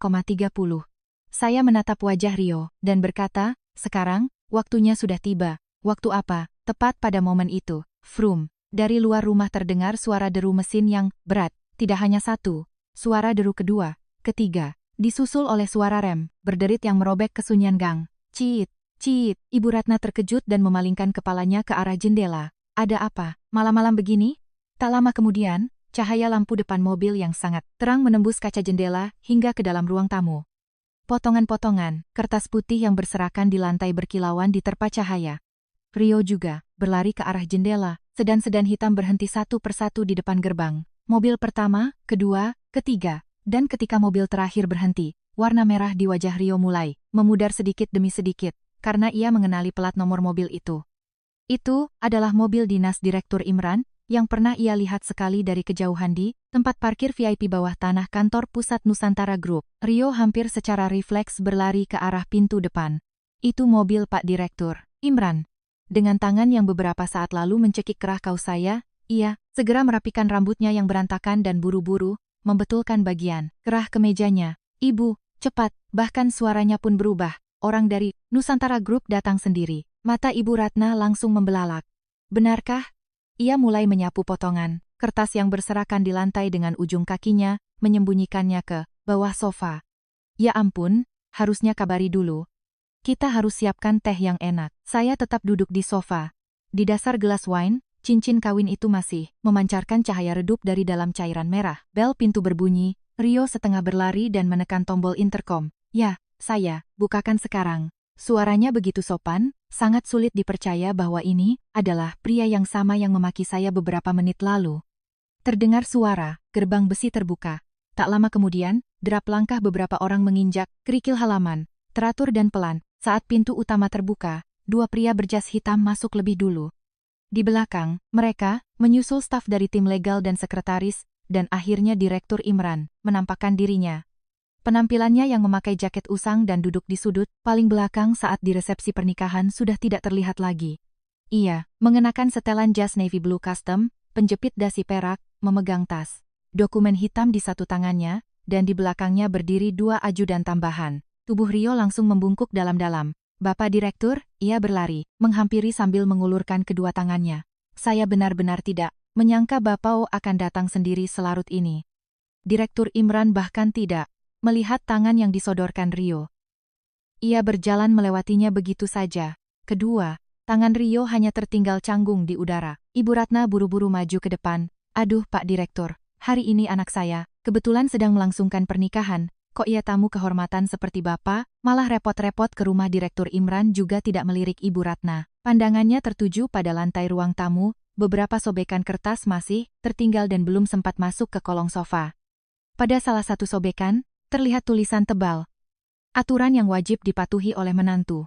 Tatapan Direktur Imran terhenti sejenak, lalu beralih ke meja, gelas wine, cincin yang tenggelam di dalamnya, dan terakhir, menatap saya. Ruang tamu itu mendadak sunyi. Direktur Imran melangkah ke hadapan saya. Satu langkah. Lalu, satu langkah lagi. Rio mengikutinya dari belakang sambil terus tersenyum. Pak, Direktur, sebenarnya saya juga rencananya besok baru mau menghubungi Bapak. Soal bridge loan dan urusan investasi 500 miliar itu. Direktur Imran berhenti tepat di depan saya dan menundukkan badannya dalam-dalam. Kata-kata Rio terputus. Nona muda, hanya itu. Di sebelah saya, terdengar Ibu Ratna menarik napas kaget. Direktur, Imran berkata dengan tenang sambil menundukkan tubuhnya. Bapak Direktur Utama, sedang menunggu Anda. Tidak ada yang berani bergerak.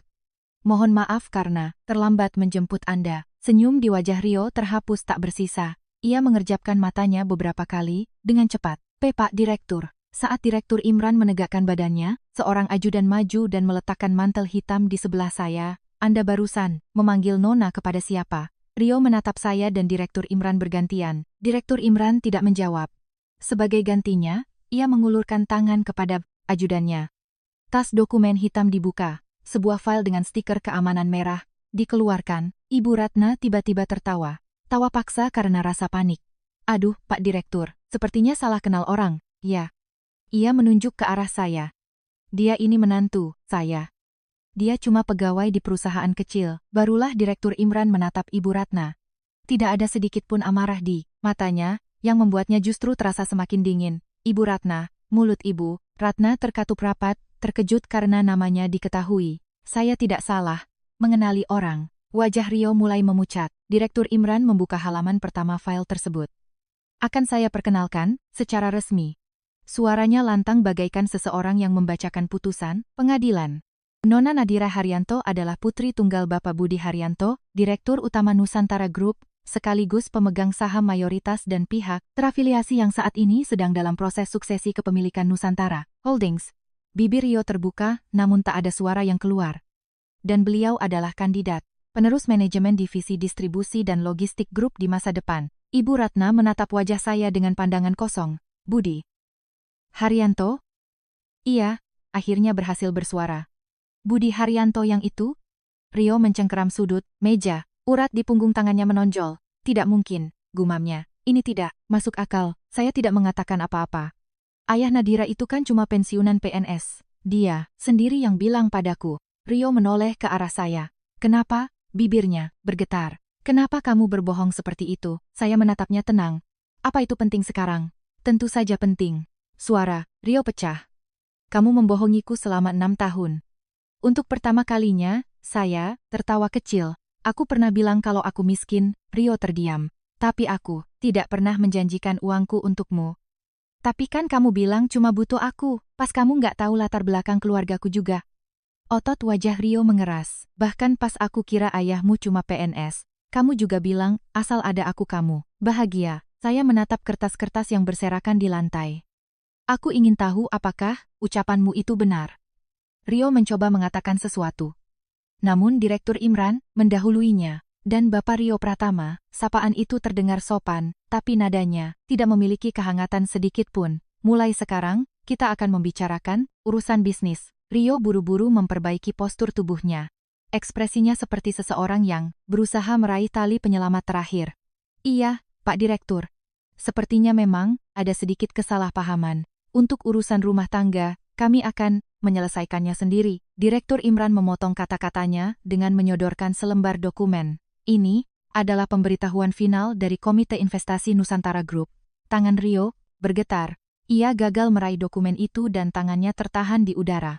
Direktur Imran meletakkannya langsung di atas meja. Kajian investasi strategis senilai 500 miliar rupiah untuk Pratama Karya. Hari ini per pukul 23.31 resmi. Dihentikan. Mata Rio membelalak.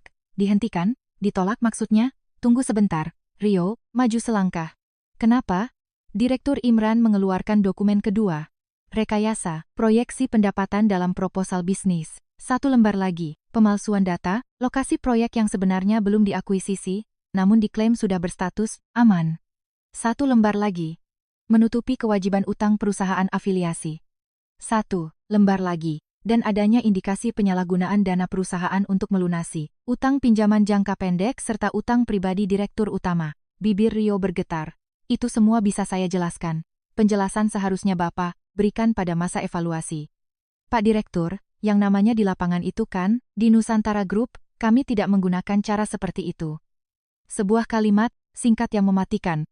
Rio kehilangan kata-kata. Lalu, ia menelan ludah. Bagaimana dengan jaminan bridge loan 100 miliar? Itu, Direktur Imran mengeluarkan dokumen ketiga. Jaminan kredit yang sedang dipertimbangkan Nusantara Group juga secara otomatis dibatalkan. Lutut Rio sedikit bergetar. Tidak, ia menggelengkan kepalanya. Pihak bank sudah setuju mau cairkan limit pinjaman. Itu adalah persetujuan bersyarat, dengan asumsi Nusantara Group memberikan jaminan kredit.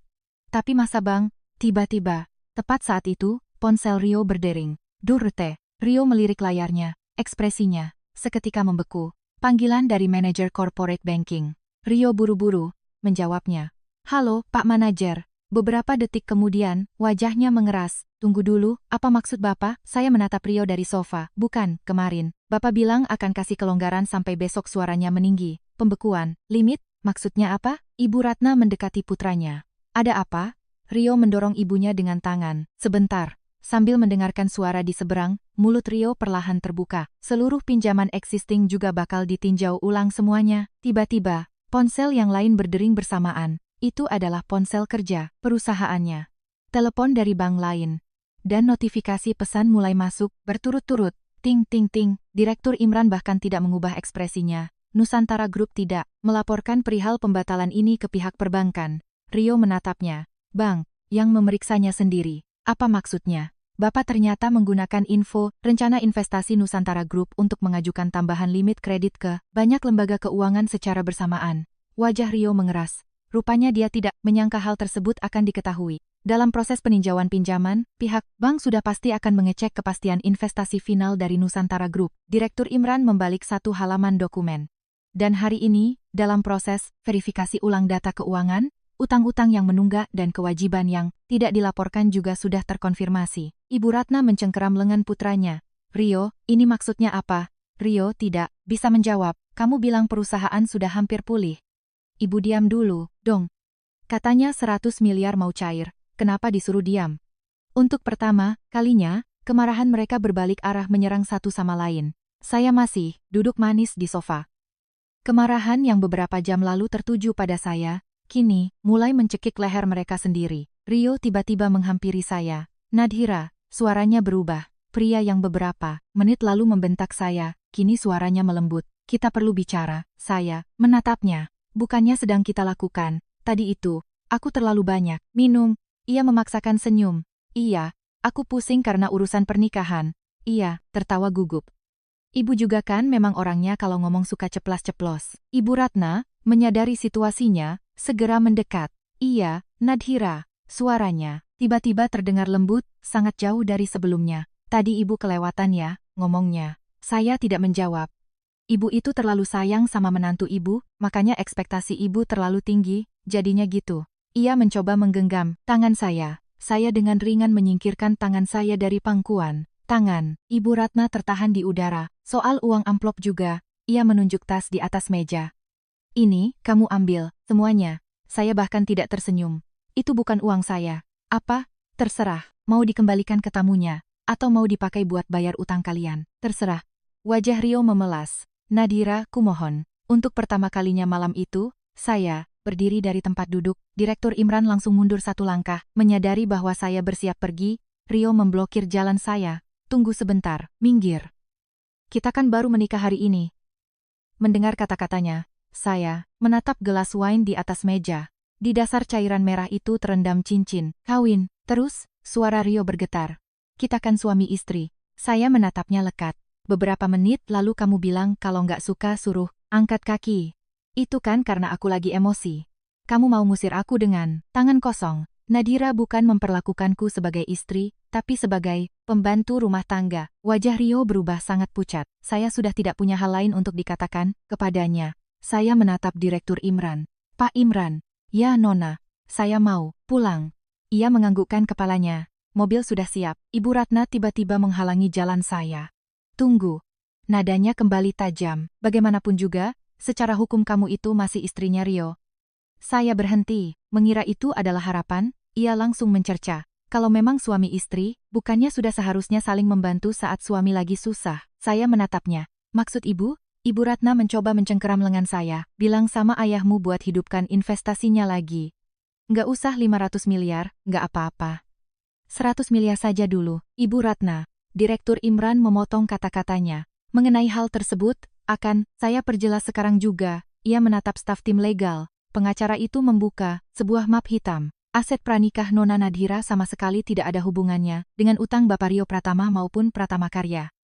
Mulut Ibu Ratna terkatup rapat. Selain itu, Nona Nadhira juga tidak pernah menandatangani dokumen apa pun yang berkaitan dengan pinjaman, penjaminan, atau penyediaan agunan untuk Pratama Karya. Pengacara itu melanjutkan dengan nada datar. Oleh karena itu, tidak ada dasar hukum bagi Anda untuk menagih utang tersebut kepada Nona Nadhira maupun Nusantara Group. Rio berkata dengan lemas, tapi, kami kan suami istri. Mendaftarkan pernikahan, tidak secara otomatis memindahkan utang pranikah pasangan. Staf tim legal membalas tanpa emosi sedikit pun. Apalagi ini menyangkut utang bisnis, sangat jelas tidak ada kaitannya. Wajah Rio benar-benar hancur. Tepat saat itu, notifikasi pesan lainnya berbunyi. Rio, dengan langkah gontai, mengambil ponselnya. Saat membaca layar, ponsel itu terlepas dari genggamannya. Tuk, ponsel jatuh ke lantai marmer dengan layar menghadap ke atas. Tulisan merah, terlihat jelas. Penurunan peringkat risiko kredit perusahaan Pratama Karya, penghentian total kredit baru. Di bawahnya terdapat satu kalimat lagi, tinjauan darurat dimulai terkait pelanggaran batas waktu jatuh tempo. Rio membeku menatap kalimat tersebut. Direktur Imran menutup dokumen terakhir. Bapak Rio. Rio perlahan mendongak. Masalahnya bukan karena 500 miliar itu menguap. Suara Direktur Imran bergema tenang di ruang tamu. Mulai sekarang, yang jadi masalah adalah kapan Anda dituntut untuk melunasi utang yang sudah Anda pinjam. Rio membungkukkan badan untuk mengambil ponselnya yang jatuh. Sebelum ujung, jarinya menyentuh layar, ponsel kembali berdering. Kali ini dari bank lain. Rio menarik napas lalu menekan tombol terima. Halo, suaranya nyaris tidak keluar. Orang di ujung telepon menjelaskan sesuatu dengan panjang lebar. Tubuh Rio perlahan tegak kembali. Bukan, tunggu sebentar. Ia menggeleng keras. Maksud, Bapak, penarikan seluruh pinjaman? Ibu Ratna menatap wajah putranya. Dia bilang apa? Rio memberi isyarat dengan tangannya agar diam. Pak Manajer, jatuh temponya kan masih. Ekspresi Rio yang sedang mendengarkan berubah mendadak. Pelanggaran jatuh tempo? Saya. Hanya dia memperhatikan adegan itu dari samping Direktur Imran. Suara Rio semakin kencang. Memang kami pernah terlambat bayar bunga, tapi selama ini kami, terus. Tak lama kemudian, ia kehilangan kata-kata, panggilan ditutup. Seketika nomor lain muncul di layar. Kali ini ia tidak mengangkatnya. Kemudian, pesan teks mulai berdatangan. Bank lain, divisi keuangan dari lembaga pembiayaan, lain, pihak supplier, dan terakhir dari debt collector. Notifikasi terus menumpuk di atas layar ponsel. Ting, ting, ting, Ibu Ratna tidak tahan lagi dan mencengkeram erat lengan putranya. Rio, suaranya gemetar. Sebenarnya berapa banyak utangmu? Ibu, sekarang bukan, waktunya tanya itu, terus kapan lagi? Ibu Ratna menjerit, kamu bilang ke Ibu kalau cuma tinggal beresin utang yang lama. Kekesalan merambat di wajah. Rio, namanya juga bisnis, wajar dong pinjam uang, berapa banyak? Rio tidak menjawab. Keheningan itu justru menjelaskan segalanya. Ibu Ratna menatap Direktur Imran dengan pandangan kosong. Pak Direktur, untuk pertama kalinya ada ketakutan dalam suaranya. Rumah kami nggak bakal kenapa-kenapa kan? Direktur Imran mengeluarkan file lain dari dalam tas. Dokumennya. Pertanyaan itu sebaiknya ditanyakan langsung pada putra ibu. Ibu, Ratna berbalik ke arah Rio. Maksudnya apa? Bibir Rio kaku, Direktur Imran membuka dokumen itu. Kami telah mengecek riwayat pendaftaran hak tanggungan hipotek atas rumah ini. Senyum benar-benar lenyap dari wajah ibu, Ratna. Hak tanggungan? Di luar jaminan bank, ternyata ada agunan tambahan yang didaftarkan. Apa maksudnya? Suara Ibu Ratna meninggi. Ini kan rumah saya. Direktur Imran menatap Rio. Biar Bapak Rio yang menjelaskannya. Ibu Ratna perlahan menoleh ke arah putranya. Tatapan Rio tertuju ke lantai. Rio, tidak ada jawaban. Kamu apakan rumah ini? Setelah terdiam cukup lama, Rio akhirnya angkat bicara. Aku cuma mau pakai sebentar. Pakai apa? Aku butuh uang untuk nalangin perusahaan. Kamu apakan? Ibu Ratna menjerit, histeris. Rio menggertakkan giginya. Aku pinjam uang ke lintah darat sedikit. Seketika wajah Ibu Ratna memutih seperti kertas. Ren, apa? Kalau investasi dari Nusantara cair, aku bisa langsung bayar. Rio malah balik membentak. Kalau 100 miliar itu cair, semuanya nggak bakal ada masalah. Tangan Ibu Ratna mulai bergetar hebat. Jangan bilang, ia melangkah mendekati putranya. Sertifikat rumah. Rio membuang pandangan. Sertifikat yang ibu kasih ke kamu beberapa hari lalu. Ibu kan kasih buat sekalian ngurus dokumen, Bang. Bibir Rio terkatup rapat. Ibu Ratna sepertinya baru memahami semuanya. Kamu. Suaranya pecah. Kamu kasih itu ke rentenir, cuma dijadikan jaminan. Plak. Telapak tangan Ibu Ratna menampar pipi Rio. Ruang tamu membeku. Kepala Rio tertoleh ke samping. Anak gila. Ibu Ratna mencengkeram kerah baju putranya. Ini satu-satunya rumah peninggalan bapakmu. Ibu juga kan yang bilang, perusahaan harus selamat? Rio menepis tangan ibunya. Siapa yang tiap hari mendesak nanyain kapan uang cair, kapan bisa kaya? Terus gara-gara itu kamu mau melenyapkan rumah ini. Nusantara nggak jadi kasih uang, makanya gini. Teriakan keduanya menggema hingga ke langit-langit. Saya tidak mengatakan apa-apa. Amarah yang beberapa jam lalu ditujukan kepada saya, kini mencekik leher mereka satu sama lain. Direktur Imran mengecek jam tangannya. Satu hal lagi yang perlu saya sampaikan. Suara pertengkaran mereka seketika berhenti, meskipun tanggal pelunasan utang dari lintah darat tersebut belum tiba. Dalam kontrak disebutkan bahwa prosedur penarikan utang bisa segera dilakukan jika terjadi penyitaan, jaminan oleh pihak bank atau kondisi kredit peminjam memburuk secara drastis. Wajah Rio pucat pasi saat ia bertanya. Bagaimana Bapak bisa tahu soal itu? Kami memastikan semua itu melalui penelusuran data keuangan secara legal. Direktur Imran menutup dokumennya. Melihat kondisi saat ini, kemungkinan besar, mulai besok pagi para kreditor, penagih utang, sudah mulai bergerak. Kaki Ibu Ratna kehilangan tenaganya. Ia jatuh terduduk di tepi sofa. Rumahku, ia memegangi kepalanya dengan kedua tangan. Rumahku, Rio, berdiri mematung. Tiba-tiba ia menoleh ke arah saya. Lalu berlari menghampiri saya. Nadhira, saya tidak bergerak. Nadhira, tolong aku. Akhir kalimatnya bergetar. Ini semua salah paham. Saya menatapnya. Salah paham apa? Semua yang aku ucapkan hari ini. Ia memukul dadanya. Aku lagi nggak waras. Oh, gitu. Bisnisku bikin aku nggak bisa tidur berbulan-bulan, terus hari ini aku juga terlalu banyak minum. Rio mencoba meraih tangan saya. Saya mundur satu langkah. Aku yang salah. Suaranya mendadak mengecil. Soal 30 aturan itu, kita anggap saja nggak pernah ada. Saya bertanya tanpa ekspresi. Kamu pikir, masalahnya cuma itu? Rio membeku. Kalau masalahnya cuma karena merobek beberapa lembar kertas, saya menatap Ibu Ratna yang berdiri di belakangnya. Kita tidak akan sampai sejauh ini. Ibu Ratna mendadak bangkit berdiri. Nadhira, ia berlari menghampiri saya. Ibu, yang salah. Kali ini ia menyebut dirinya dengan kata ibu sendiri. Kalau ibu tahu kamu itu putri keluarga terhormat, kata-katanya terhenti di situ. Saya tidak melepaskan kalimat itu. Kalau ibu tahu? Mata Ibu Ratna terguncang. Bukan begitu maksud ibu. Maksud ibu, kalau ibu tahu saya ini anak bos Nusantara Group, perlakuan ibu bakal berbeda? Itu berarti kalau saya benar-benar cuma pegawai kantoran biasa, perlakuan kalian ke saya hari ini adalah perlakuan yang sewajarnya.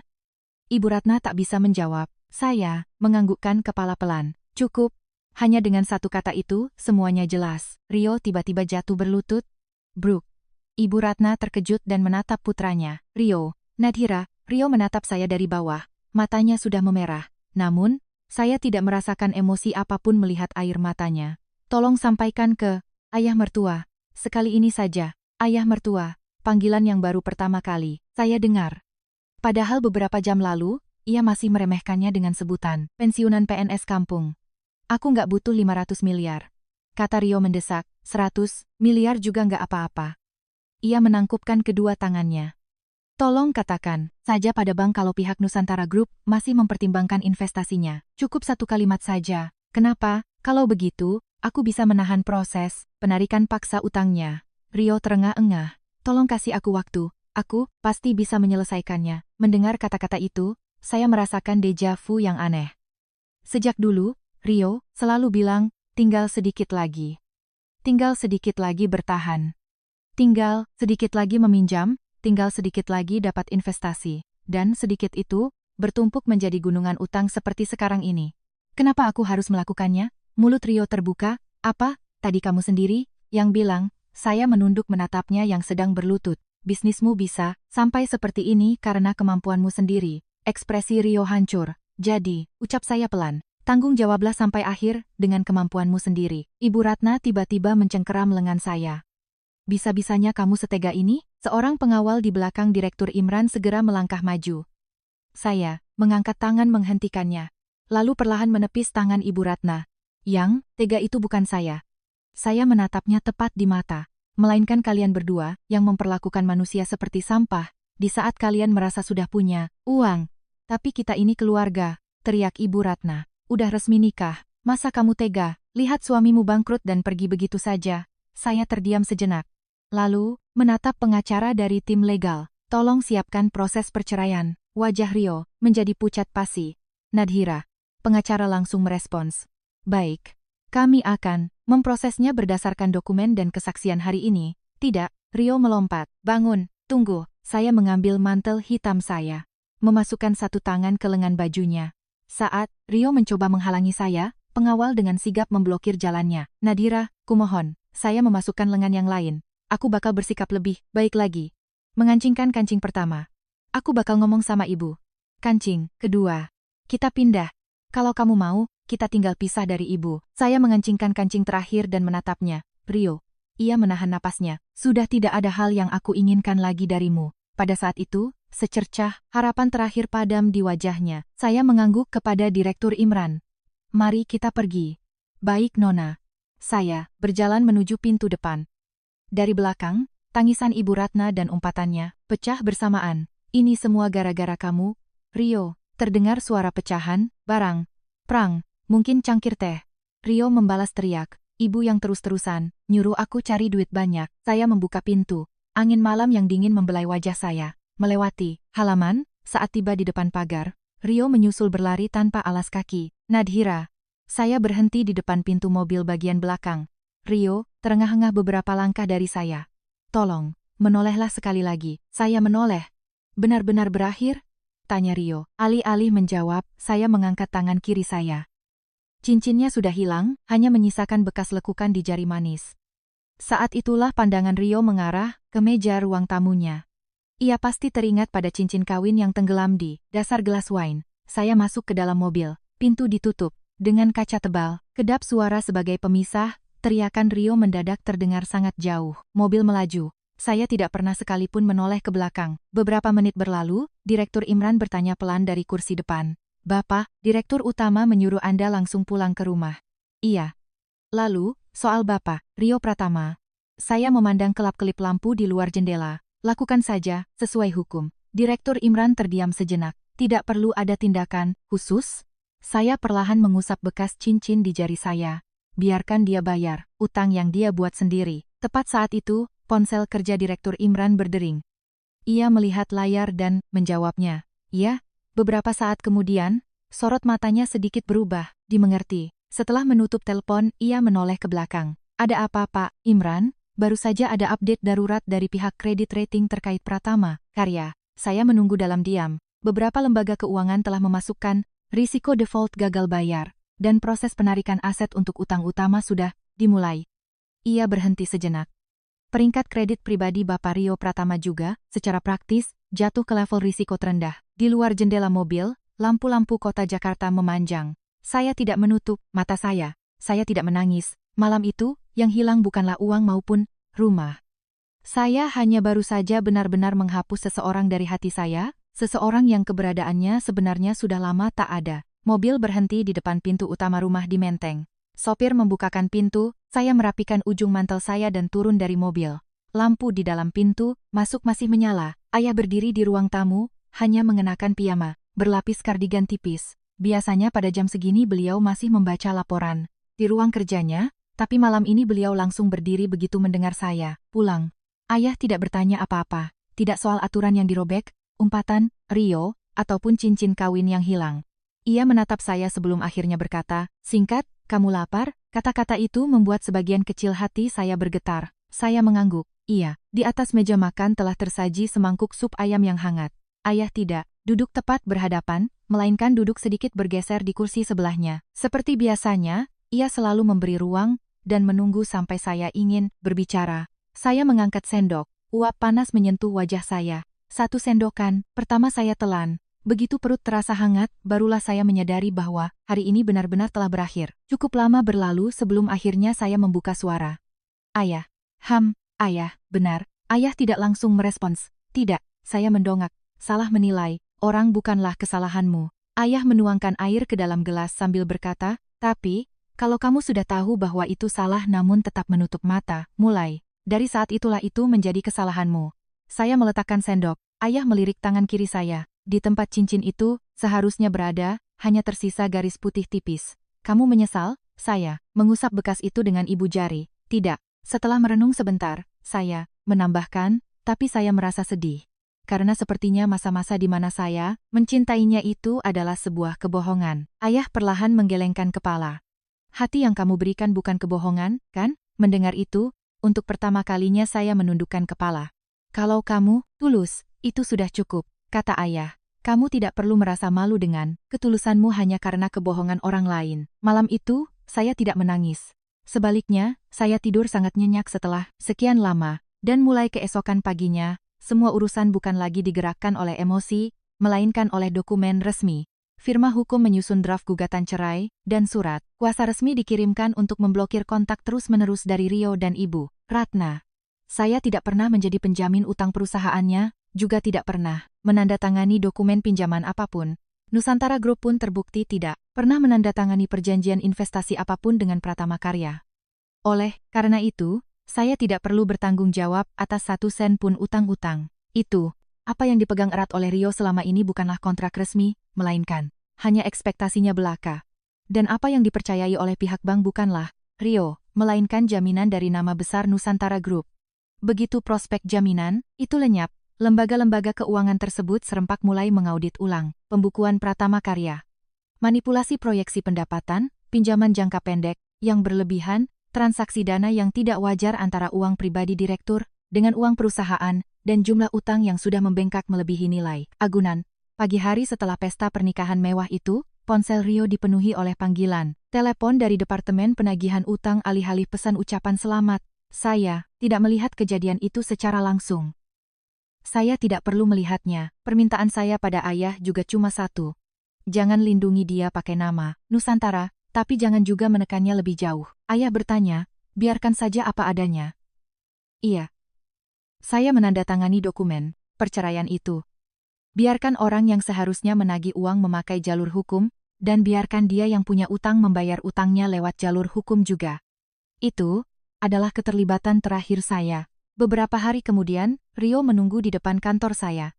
Ia mengajukan permintaan pertemuan melalui pos keamanan. Saya tidak mau menemuinya. Ia mengirim bunga. Saya tidak menerimanya. Email panjang juga masuk ke kotak masuk saya. Awalnya ia bilang masih cinta. Lalu ia meminta maaf. Setelah itu ia menyalahkan ibunya atas semua yang terjadi. Dan di bagian akhir ia menuliskan, ini. Seandainya dari awal kamu kasih tahu yang sebenarnya, aku nggak mungkin bertindak sejauh itu. Membaca kalimat itu, saya langsung menutup email. Tidak ada gunanya lagi berbicara dengan orang yang sampai akhir selalu menyalahkan orang lain atas pilihan yang ia buat sendiri. Saya memberikan satu pesan kepada pengacara saya, kedepannya semua komunikasi tolong diwakili oleh kuasa hukum. Itulah, akhirnya, Pratama Karya tidak bertahan lama. Bank utama menolak perpanjangan jatuh tempo, utang, dan lembaga keuangan lain menghentikan fasilitas kredit baru, kontraktor, dan supplier yang belum dibayar mengajukan penyitaan aset. Rekening perusahaan dibekukan, mobil-mobil operasional disita, dan bahkan uang jaminan sewa kantor. Mereka juga masuk dalam daftar sitaan kreditor. Para staf satu persatu meninggalkan perusahaan. Orang-orang yang saat di resepsi pernikahan menepuk-nepuk punggung Rio sambil berseru, "Wah, bos, keren banget, Pak Direktur." Kini semuanya mematikan ponsel mereka. Pada akhirnya, rumah mereka masuk ke proses lelang. Aset properti itu sebelumnya sudah dijaminkan berulang kali. Hasil lelang untuk melunasi kreditur prioritas pertama saja tidak tersisa banyak. Yang ada malah sisa utang yang belum terlunasi. Kredit skor Rio jatuh ke titik terendah. Informasi tunggakan, utangnya dibagikan ke seluruh sistem perbankan, sehingga mengajukan pinjaman baru menjadi sesuatu yang mustahil, dan jalur baginya untuk mencari dana sebagai direktur perusahaan juga tertutup rapat. Kartu nama bertuliskan gelar direktur memang masih tersimpan di dompetnya, tetapi tidak ada lagi seorang pun yang akan percaya pada kartu nama itu dan meminjamkannya uang. 3 bulan pun berlalu. Saat itu Jakarta mulai diguyur hujan pada awal bulan Desember. Saya sedang berdiri di dekat jendela ruang kerja lantai 68 Nusantara Tower. Jauh di bawah sana, deretan mobil terlihat bergerak lambat layaknya titik-titik cahaya kecil. Dulu, saya sengaja menghindari berada di tempat setinggi ini, karena saya takut Rio akan sadar bahwa saya berasal dari dunia seperti ini. Sekarang, sudah tidak ada alasan untuk menyembunyikannya. Saya mengenakan setelan jas navy, menghadiri rapat, mengevaluasi proposal investasi, pusat logistik baru mewakili ayah, dan pada sore harinya, saya mengadakan video conference dengan mitra bisnis internasional. Tok-tok, pintu terbuka. Direktur Imran masuk membawa setumpuk laporan. Nona, ya, Pak Imran. 15 titik gerai baru untuk kuartal ini semuanya sudah stabil sesuai rencana. Sektor logistik belanja daring juga sepertinya akan mencapai break-even point. Titik impas. Lebih cepat dari perkiraan, saya menerima dokumen itu dan mengeceknya hingga halaman terakhir. Kerja, bagus. Direktur Imran merapikan berkas-berkas lalu berhenti sejenak. Dari ekspresinya, saya tahu apa yang ingin dia sampaikan. Soal Pratama Karya, ya? Iya, Direktur Imran melaporkan tanpa emosi. Pelepasan aset perusahaannya hampir selesai sepenuhnya. Hasil pelelangan rumah juga tidak mampu menutupi seluruh total utangnya. Saya mendengarkan dalam diam. Bapak Rio Pratama saat ini, statusnya di-ban dari transaksi keuangan formal, dan dia mencoba melamar kerja di perusahaan lain menggunakan pengalamannya sebagai mantan CEO.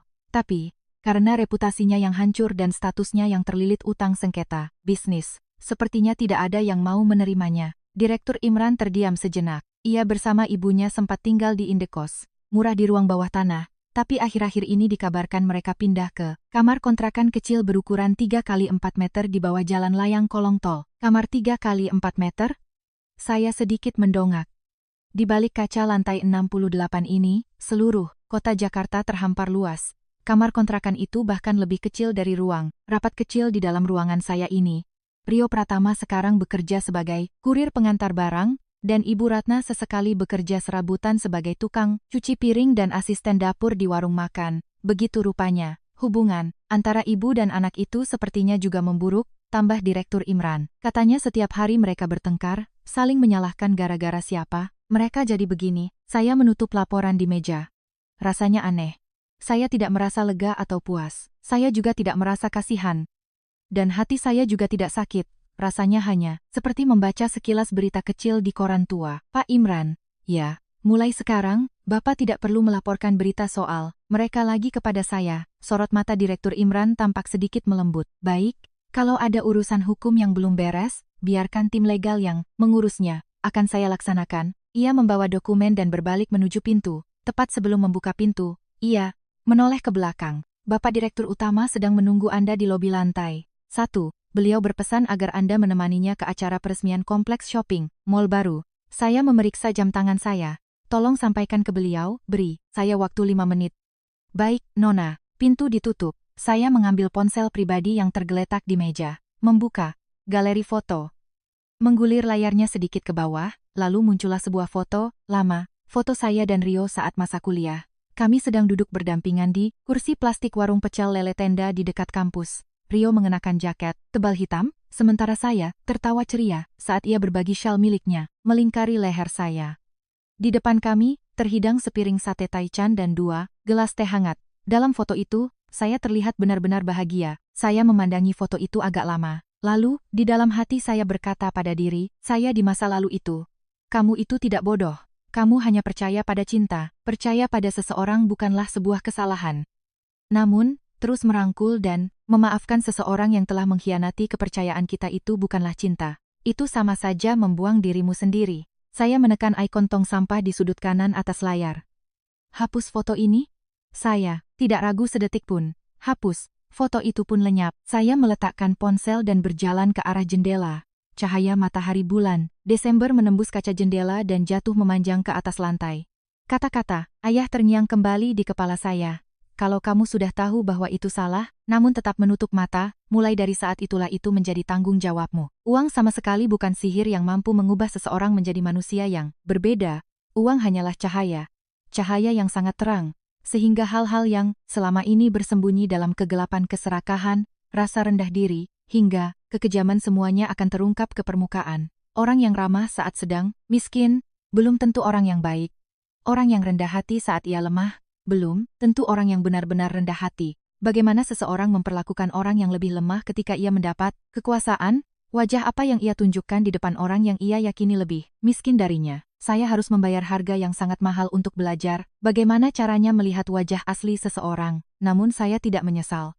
Seandainya pernikahan itu tidak terjadi, seandainya tidak ada 30 lembar aturan kertas itu, saya mungkin akan hidup bertahun-tahun lagi sambil terus mengikis harga diri saya atas nama cinta. Saya mengambil pulpen dari atas meja dan membubuhkan tanda tangan persetujuan terakhir pada proposal investasi di hadapan saya. Nadhira Haryanto. Kali ini, bukan sebagai istri dari siapapun, bukan sebagai menantu dari siapapun, melainkan nama saya sendiri seutuhnya. Saya menutup dokumen itu dan bangkit berdiri. Hak sepatu saya berdetak tajam, menapaki lantai marmer.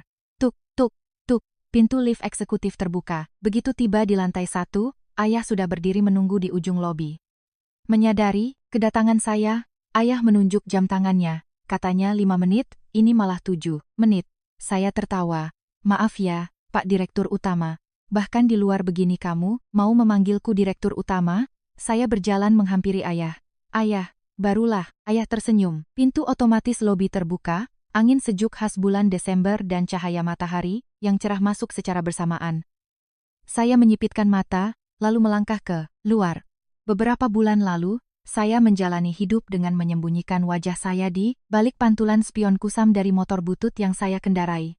Kini, saya tidak melakukannya lagi. Saya tidak perlu mengecilkan diri saya hanya demi mendapatkan cinta seseorang. Saya juga tidak perlu menyembunyikan nilai diri saya hanya demi menjaga harga diri pria lain. Cinta memang bisa membuat seseorang merasa hidup. Tetapi, saat kamu mengorbankan martabatmu sendiri dengan alasan cinta, hubungan itu sudah bukan lagi cinta. Hadiah pernikahan paling mahal yang saya terima, bukanlah cincin berlian, bukan pula kunci penthouse mewah, melainkan mata untuk bisa melihat kapan waktu yang tepat untuk pergi. Dan keberanian untuk benar-benar melangkah keluar dari pintu itu. Saya melangkah maju di bawah terik matahari. Kali ini bukan untuk menguji siapa pun, juga bukan untuk diakui siapapun. Tapi, murni untuk menjalani hidup saya sendiri,